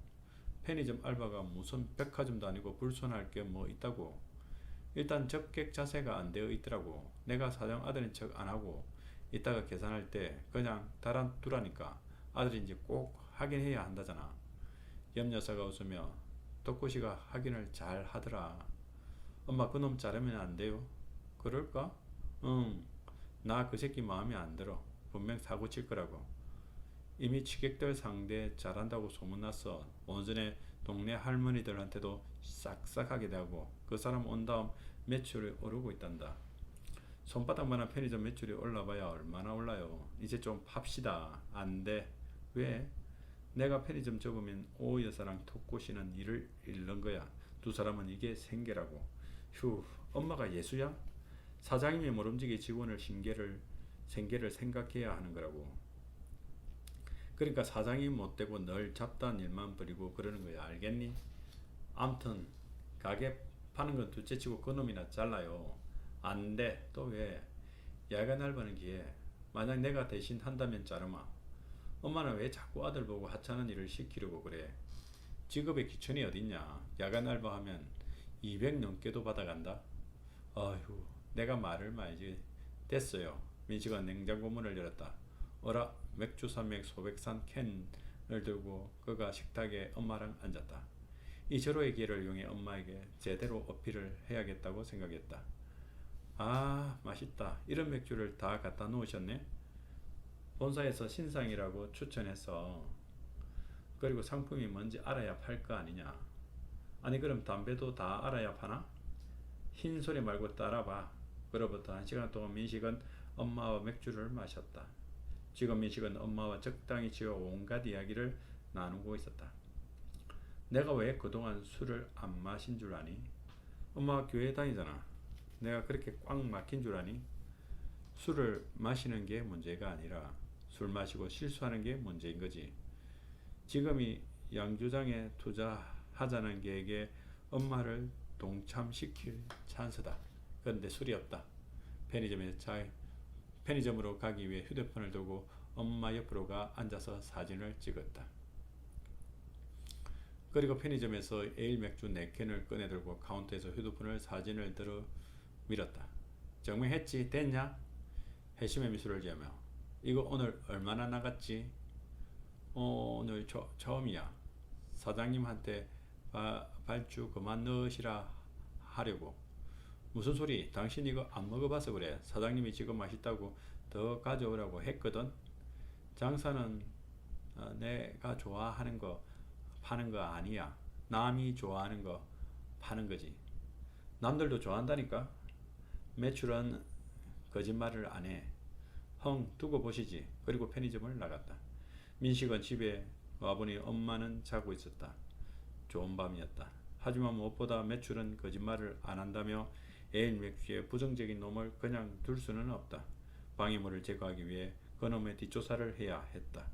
황신소 각시에게 날이 밝은 대로 연락을 취해야겠다고 마음먹었다. 편의점을 나와 서울역 방향으로 향하는 타깃의 뒤를 따른 지 사흘째이지만 투자 대비 성과는 전혀 없었다. 타깃의 정체와 구린 과거를 알아내면 200을 지급하였다는 민식의 약속을 떠올렸다. 과거는 아침을 던던히 먹고 오늘은 끝까지 타깃을 추적하기로 했다. 편의점을 나와 서울역에서 편의점 도시락을 먹으며 타깃과 함께 이야기를 나누고 있었다. 그리고 지하철을 탔다. 시청역에 멈췄을 때 50대 중반의 두툼한 코트를 입은 사내가 마스크 없이 맨입으로 통화를 하며 들어왔다. 땅과 골프 이야기로 큰 소리를 하면서 떠들자 타깃이 묻는다. 어느 골프장으로 갈 거냐고. 그리고 횡성 땅 어디에 투자할 거냐고. 그 남자는 당황해하며 떠들어서 미안하다고 하며 마스크를 쓰고 달아났다. 타깃은 압구정역에서 내렸다. 세련된 콘크리트로 된 5층 건물은 전체가 병원이었다. 사람들의 눈, 코, 입, 턱을 재배치해 돈을 번다는 성형외과였다. 꽉은 옆 건물 커피숍에서 따뜻한 아메리카노 한 잔 다 마시기도 전에 타깃이 건물에서 나왔다. 꽉은 데스크에 경찰 신분증을 보인 뒤 방금 왔다 간 사내가 사건 참고인이기에 행적을 조사해야 한다며 이것저것 물었다. 데스크 직원들은 모른다고 원장님을 만나고 갔을 뿐이고 모른다는 말만 반복하였다. 곽이 원장까지 만나야 하는 사이 원장과 만주치자 그를 따라 원장실로 갔다. 어디 소속이시냐고요? 용산서 진흥범죄팀입니다. 곽은 자신도 모르게 침을 꾹꾹 삼켰다. 원장은 누군가 전화 통화하면서 곽의 이름을 물었다. 잠시 후 원장이 휴대폰을 내려놓고는 미소를 머금었다. 용산서 진흥범죄팀에 그런 사람은 없다는데요? 그럴 리가요. 다시. 진흥범죄는 그쪽이 저지르고 계신 거 아닌가? 전직 경찰입니다. 내 간절한 일이서 거짓 불응을 좀 했는데 이해 바랍니다. 방금 원장 당신이 만난 남자 말이오. 그 남자는 내 조카입니다. 이 방은 모든 게 녹음되고 녹화되고 있어. 당신이 경찰 사칭한 증거는 이미 확보되어 있지. 정직하게 말해. 마지막 기회야. 그래서 흥신소를 운영하고 있으며 의뢰를 받아 아까 그 사내를 조사 중이라는 사실을 밝혔다. 그래서 알아낸 게 뭔가? 그건 아직 별로 없습니다. 서울역에서 노숙자들과 친분을 나눴다는 것 정도와 이 병원을 찾아온 게 전부입니다. 당신은 무능하군. 나한테 쓸모가 있어야 봐줄 텐데. 지금 타켓은 편의점에서 일하고 있습니다. 야간 알바를 하고 서울역과 용산 일대에 거저 배회할 뿐입니다. 편의점에서 밤샘 야간 알바라. 편의점이라 웃기긴 한데 혹시 당신네 흥신소는 사람 처리도 하나? 처리라니 무슨 말씀이신지 못하나 보군. 그런 놈이 어디 사는지 알아봐. 주로 가는 곳과 혼자 있는 곳도 알아내면 내 살해하지. 살해라면 당신 죄를 안 묻는 거지. 고맙습니다. 과거 문으로 향하는데 잠깐이라는 목소리가 나를 세웠다. 당신한테 그 자식 정체 파악하라고 의뢰한 자는 누구지? 그건 직업상 김은이라 어렵겠네요. 의뢰인에게 걱정 말라고 하고 그 친구가 사라지면 당신이 처리했다고 하고 의뢰인에게 잔금이나 요구하라고. 과건 병원을 나와 정신없이 걸었다. 저녁에 경비를 하는 황을 만나 술을 먹었다. 황의 푸념에 질 나쁜 술자리가 되었고 자신이 망가진 인생을 되돌아보며 차가운 거리를 걷고 또 걸었다. 가족을 위한 뇌물수수였지만 결국 직업을 잃었고 불명예스러운 삶을 맞이하게 되었다. 과거는 편의점에서 가서 타키에게 물어보고 싶었다. 그냥 갈까 고민하다 편의점에 들어가 맥주 4캔을 사서 텅 빈 야외 테이블에 앉아 맥주를 땄다. 그때 편의점에서 온풍기를 가져와 털어주었다. 그리고 다시 다가와 어르신 이게 핫바라고 아주 맛있는 거거든요. 레인지에 데웠는데 같이 하나씩 드실까요? 이걸 내한테 주는데 안주 없이 술 드시면 안 좋아요. 판매 기한이 지나거든요. 폐기 상품이라고. 아직 상태 괜찮아요. 그러니 부담 없이 드세요. 괜찮죠? 과학은 고개를 끄덕이며 정신없이 핫바를 씹어 삼켰다. 맥주는 한 모금 한 뒤 울음을 터뜨렸다. 난 괜찮아. 자네나 조심해. 누군가 자네 노리고 있으니까. 타켓은 고개를 가우띵했다. 자네 오늘 압구정에 등에 있는 성형외과 다녀왔지. 편의점 사장 아들이 의뢰를 받아 미행하여 오늘 노숙자와 만나는 것과 성형외과에 간 것을 그리고 성형외과 원장이 당신을 죽이려고 한다는 것까지 모두 이야기했다. 어르신 말씀 감사합니다만 걱정 마세요. 그런데 사장님 아들은 왜 저를 조사라 했답니까? 그게 말이야. 자네가 오고 매출이 올라 가게를 팔아치울 수 없다고. 가게가 잘 안 돼야 사장인 엄마가 마음을 접을 거라고 하더라고. 왜 그러나? 이거 보세요. 지금 30분째 손님 하나 없잖아요. 장사는 안 돼도 사장님 가게 안 파세요. 저 나가고 말고 문제 아니라고요. 그건 왜지? 사장님은 돈 많이 벌려고 이거 운영하는 거 아니에요. 본인은 교사 연금으로 충분히 생활 가능하시거든요. 직원들 시급만 나오면 된다고 생각하세요. 그래도 아들은 돈 욕심이 있으니 아무래도 아들에게 그렇게 전하세요. 사장님 절대 가게 안 팔 거라고. 그리고 어르신은 제 정체를 파악해 절 내쫓는데 기하면 잔금 챙기시는 건가요? 그럼 저를 혼내 쫓아냈다고 잔금 챙기세요. 그게 무슨 말인가? 안 그래도 그만두니까요. 타켓이 꼬리를 올리며 편의점 출입문을 가리켰다. 아르바이트 모집 공고가 붙어 있었다. 제가 술을 끊어서 이거 구수하고 좋아요. 그만두면 어디서 지내려고 그러나? 저 이제 서울을 떠나기로 했습니다.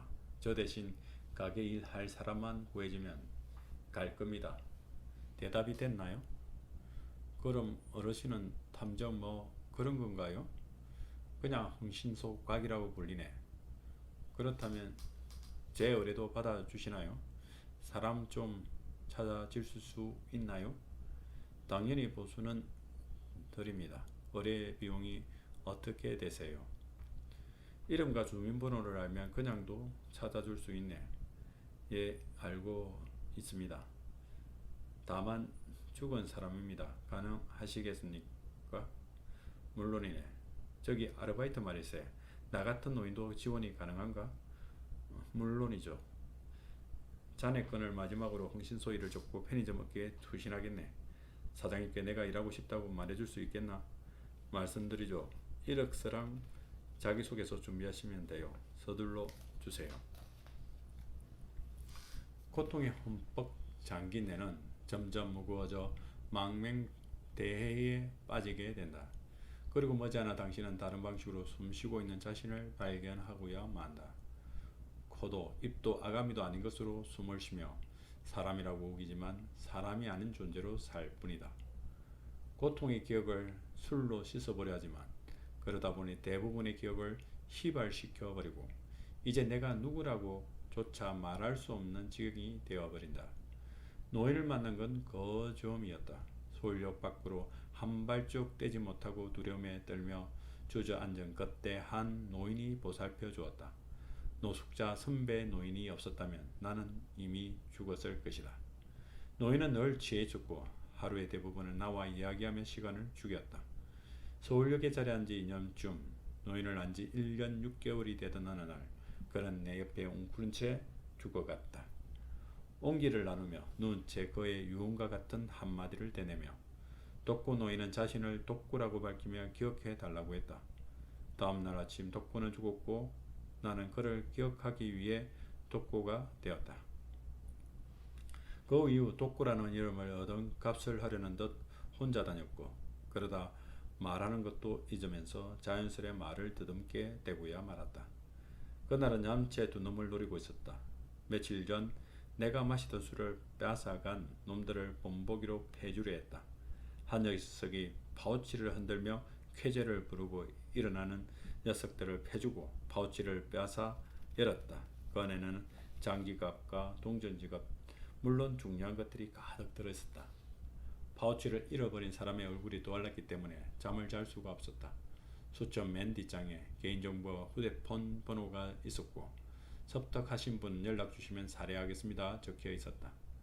공중전화로 가서 전화를 걸었다. 잠시 뒤 나이든 여성이 상기된 목소리와 함께 서울역으로 돌아오겠다고 했다.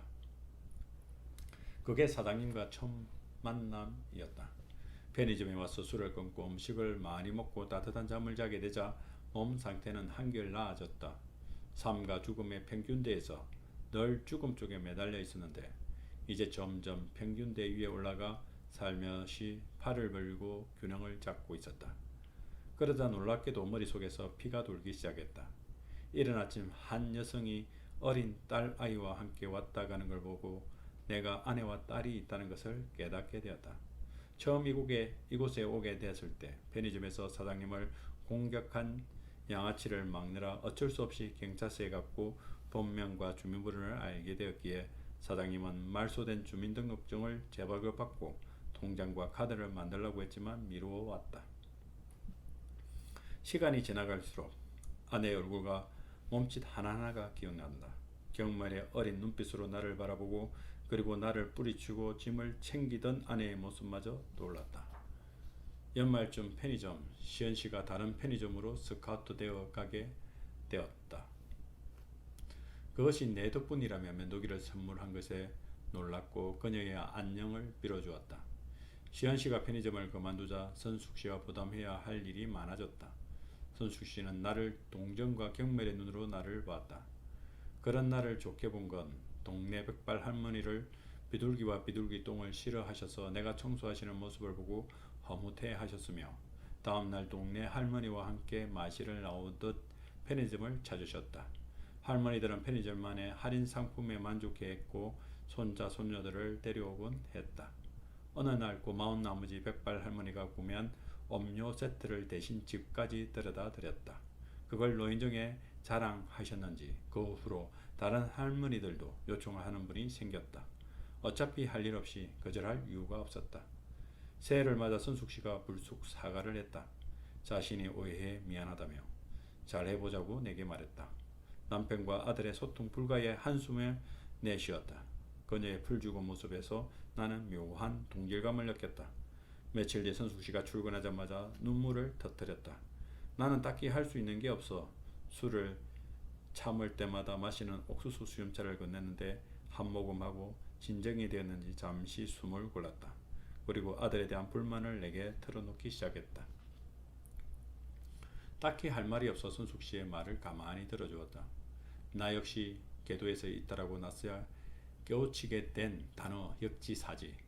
내 삶을 대체로 일방통행이었다. 딸의 얼굴이 기억나려고 소통 불가의 일방통행인 아내는 받아줬다. 오랜 시간 나는 아내가 내 말에 수긍하는 줄 알았지만 그게 아니라 아내는 나를 견뎌주었을 뿐이었다. 아내와 딸도 많은 것이 달랐다. 그래서 자주 나의 핀잔을 들어야 했고 사춘기가 되고서는 반항하기 시작했다. 나로선 받아들일 수 없는 일이었지만 아내가 딸의 보호막이 되어주었다. 내 가족의 해체, 내 인생의 불행, 아내와 딸을 잃어야 했던 것은 내 무관심과 오만함 때문이었다. 지금 내 앞에서 눈물을 훔치는 내가 빠졌던 구렁텅이에 발이 빠지려는 선숙씨를 도와야 했다. 그때 자몽의 말이 떠올랐다. 나는 그녀에게 삼각김밥을 건넸다. 김밥과 함께 편지도 주라고 조언했다. 그리고 들어주라고 했다. 그녀가 고개를 끄덕였고 나는 부끄러워졌다. 설 연휴가 지나고 중국에서 시작된 전염병이 더욱 심해졌다. 사장님께서 건네주신 라텍스 장갑의 익숙한 감촉과 자연스러운 느낌이 과거의 나를 일깨워주고 있었다. 의사였다. 떠오르는 기억을 움켜잡은 채 해체하고 재조립하며 맨날 며칠을 보냈다. 어느 날 맥주 4캔을 산 손님 하나가 자신이 사장 아들이라며 돈을 내지 않으려 했다. 사장님과 닮은 눈매와 콧날은 그가 거짓말을 하는 게 아님을 증명하고 있었지만 나는 그대로 가게 할 수 없었다. 그것이 점원으로서 최선이고 편의점 일 한 번 안 도와주는 녀석에게 특권 따위 없다는 걸 보여주고 싶었다. 그리고 1시간 뒤 내게 다가와 술 냄새를 풍기며 휴대폰을 들이밀었다. 이제 증명이 되었냐며 맥주 매출에 대해 물었고 사실대로 대답했다. 녀석은 내 말에 부정하며 맥주를 들고 나가는 모습에 형과 오버랩되었다. 형은 일찌감치 남 속이는 걸로 생계를 유지하더니 몇 년 사라졌고 다시 연락이 왔는데 아마 감옥 신세를 졌을 것이다. 마지막 만남은 인턴으로 근무하는 병원으로 형이 찾아왔을 때였다. 그가 협박하듯 돈을 요구했지만 나의 강압적인 태도에 그 후 그의 모습도 기억도 사라졌다. 그리고 엄마는 일찌감치 무능력한 아버지와 우리들을 버리고 집을 나갔다. 나는 악착같이 공부하여 의대에 입학하고 집을 나가 독립했다. 과외로 생활비를 벌었고 의사가 되어 다른 공기를 마시며 살고 싶었다. 사장님과의 면담을 했다. 아주 사적인 퇴사 사유를. 그녀는 묵묵히 들어주었고 궁금증이 풀린 것만으로 나를 이해해 주었다. 편의점이란 사람들이 수시로 오가는 곳이고 손님이나 점원이나 예외 없이 머물다 가는 공간이라는 걸, 물건이든 돈이든 충전을 하고 떠나는 인간들의 주유소라는 걸 그녀는 잘 알고 있었다. 이 주유소에서 나는 기름만 넣은 것이 아니고 아예 차를 고쳤다. 고쳤으면 떠나야지, 다시 길을 가야지. 그녀가 그렇게 내게 말하는 듯 했다. 나를 미행하는 사내는 한갑 정도 되어 보였다. 나는 압구정역에 하차하여 병원에 들어갔다. 원장은 여전했다. 4년 만에 찾아온 나를 보고도 눈 하나 깜짝하지 않은 채 다시 일할 생각이 없냐고 했다. 곧 없어질 병원에서 어떻게 일을 하겠냐고 문을 띄우자 더 망가지고 싶다면 어리석은 선택을 해도 좋다고 했다.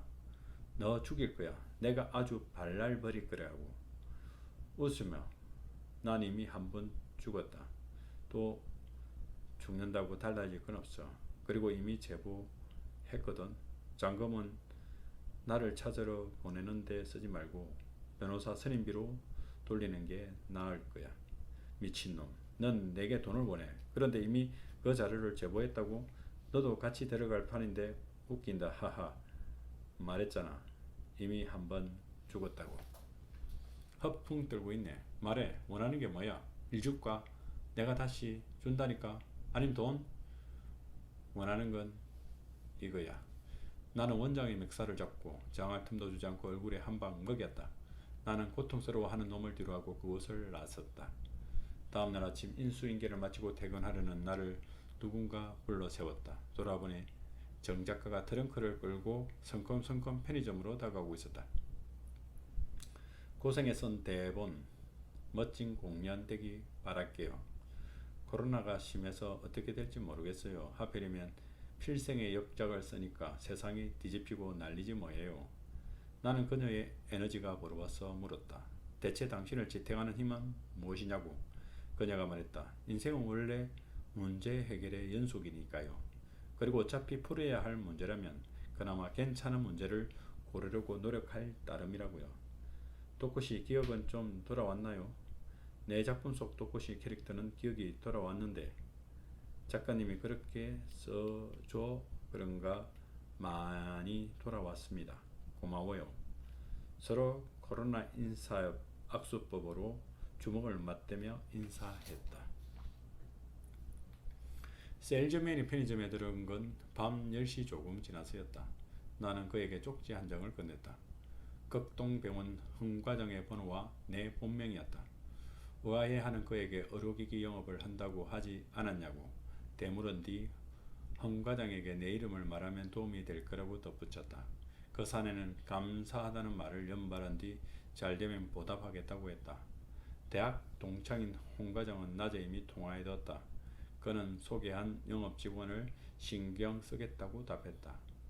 오늘로 인수인계 사흘째인 곽씨는 엄마와 딸로 보이는 손님의 계산을 더듬더듬 처리하고 있었다.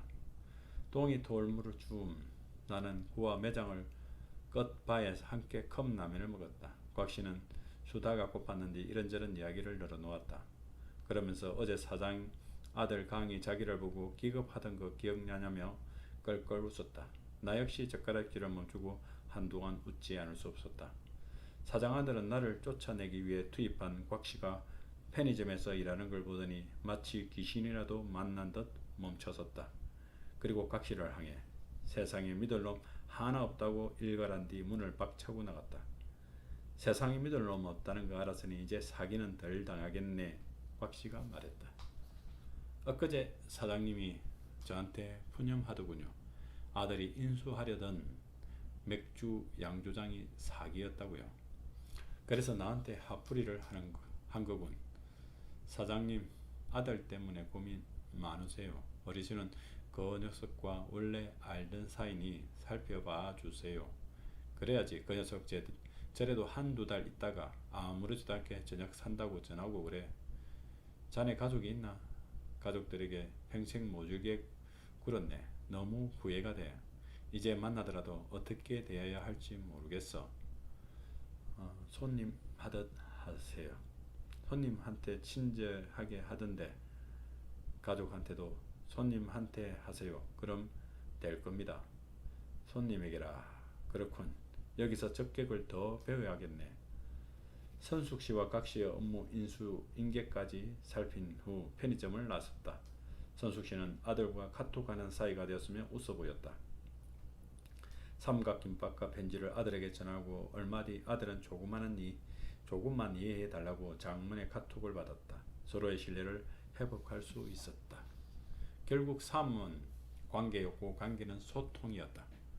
행복은 멀리 있지 않고 내 옆에 사람들과 마음을 나누는 데 있음을 이제 깨달았다.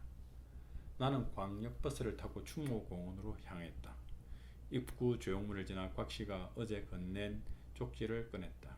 거린 A-303이라 적힌 주소를 확인한 후 마스크를 벗고 숨을 내쉬었다. 예전에 상담하던 그녀는 걱정을 많이 했다. 수술시 아픈지 부작용은 어떤지 나는 걱정할 거 없다고 안심시켰다. 일주일 뒤 나는 똑같은 말을 그녀가 수술받는 동안 다른 내담자에게 반복하고 있었다. 수술은 치과 쪽 체가 맡아 하고 있었고 상담을 위해 자리를 비웠던 것이다. 그렇게 그녀는 수술을 받다 사망하고 말았다. 원장은 발빠르게 사건을 수습했다. 그녀의 사망은 의료사고의 일부가 되었다. 유가족은 병원을 고소했지만 원장은 법조계의 인맥을 가동하자 기소조차 되지 않았다. 결국 적당한 보상금과 나의 퇴직으로 사건은 무마되었다. 도대체 어디서부터 잘못된 것일까?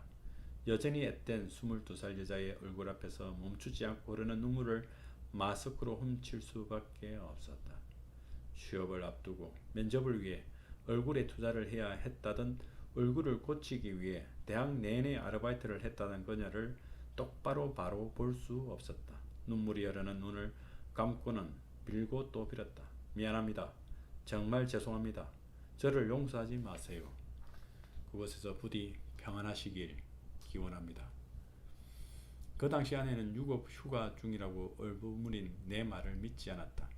죽은 그녀가 활동하던 봉사단체에서 병원으로 몰려와 피켓 시위를 벌였다. 곧 뉴스로 보도되었고 인터넷에도 빠르게 사건 내용이 퍼져나갔다.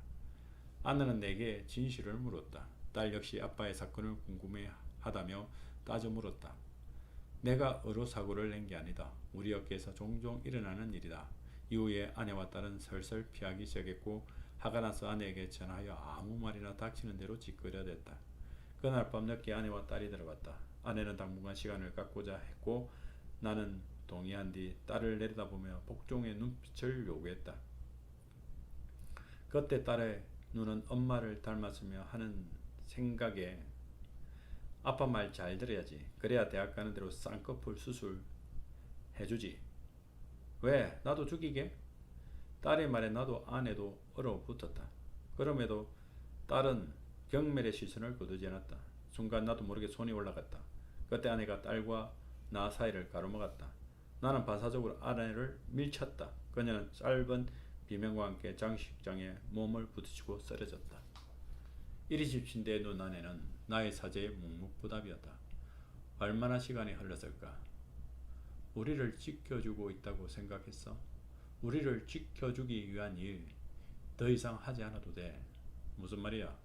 가족을 지키고 싶었다면 가족에게 솔직했어야 했어. 며칠 뒤 병원에서 퇴원한 아내는 평소로 돌아온 듯 했다. 때마침 병원에서 복귀하라는 연락이 왔고 나는 아무 일 없다는 듯 다시 출근을 했다. 귀가해 보니 아내와 딸은 어디론가 사라졌고 연락조차 받지 않았다. 나는 취하지 않으면 잠들 수 없게 되었다.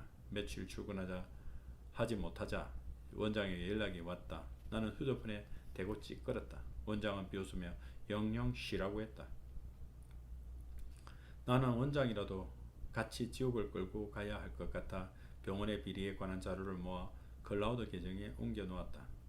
아내와 딸의 죄책감은 내가 죽인 환자에 대한 죄책감과 맞물려 나를 옥죄어 왔다. 술은 햇빛책이자 도피처였다. 어느새 일상생활이 불가능한 상태가 되었다. 아내와 딸이 대구에 있다는 사실을 알아냈을 때 나는 창붙은 집에서 죽어가고 있었다.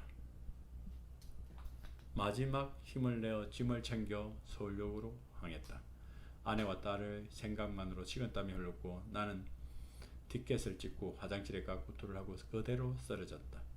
깨어나 보니 남아있는 물건이라곤 바지와 티셔츠뿐이었다. 그 후로 나는 서울역을 떠날 수 없게 되었다.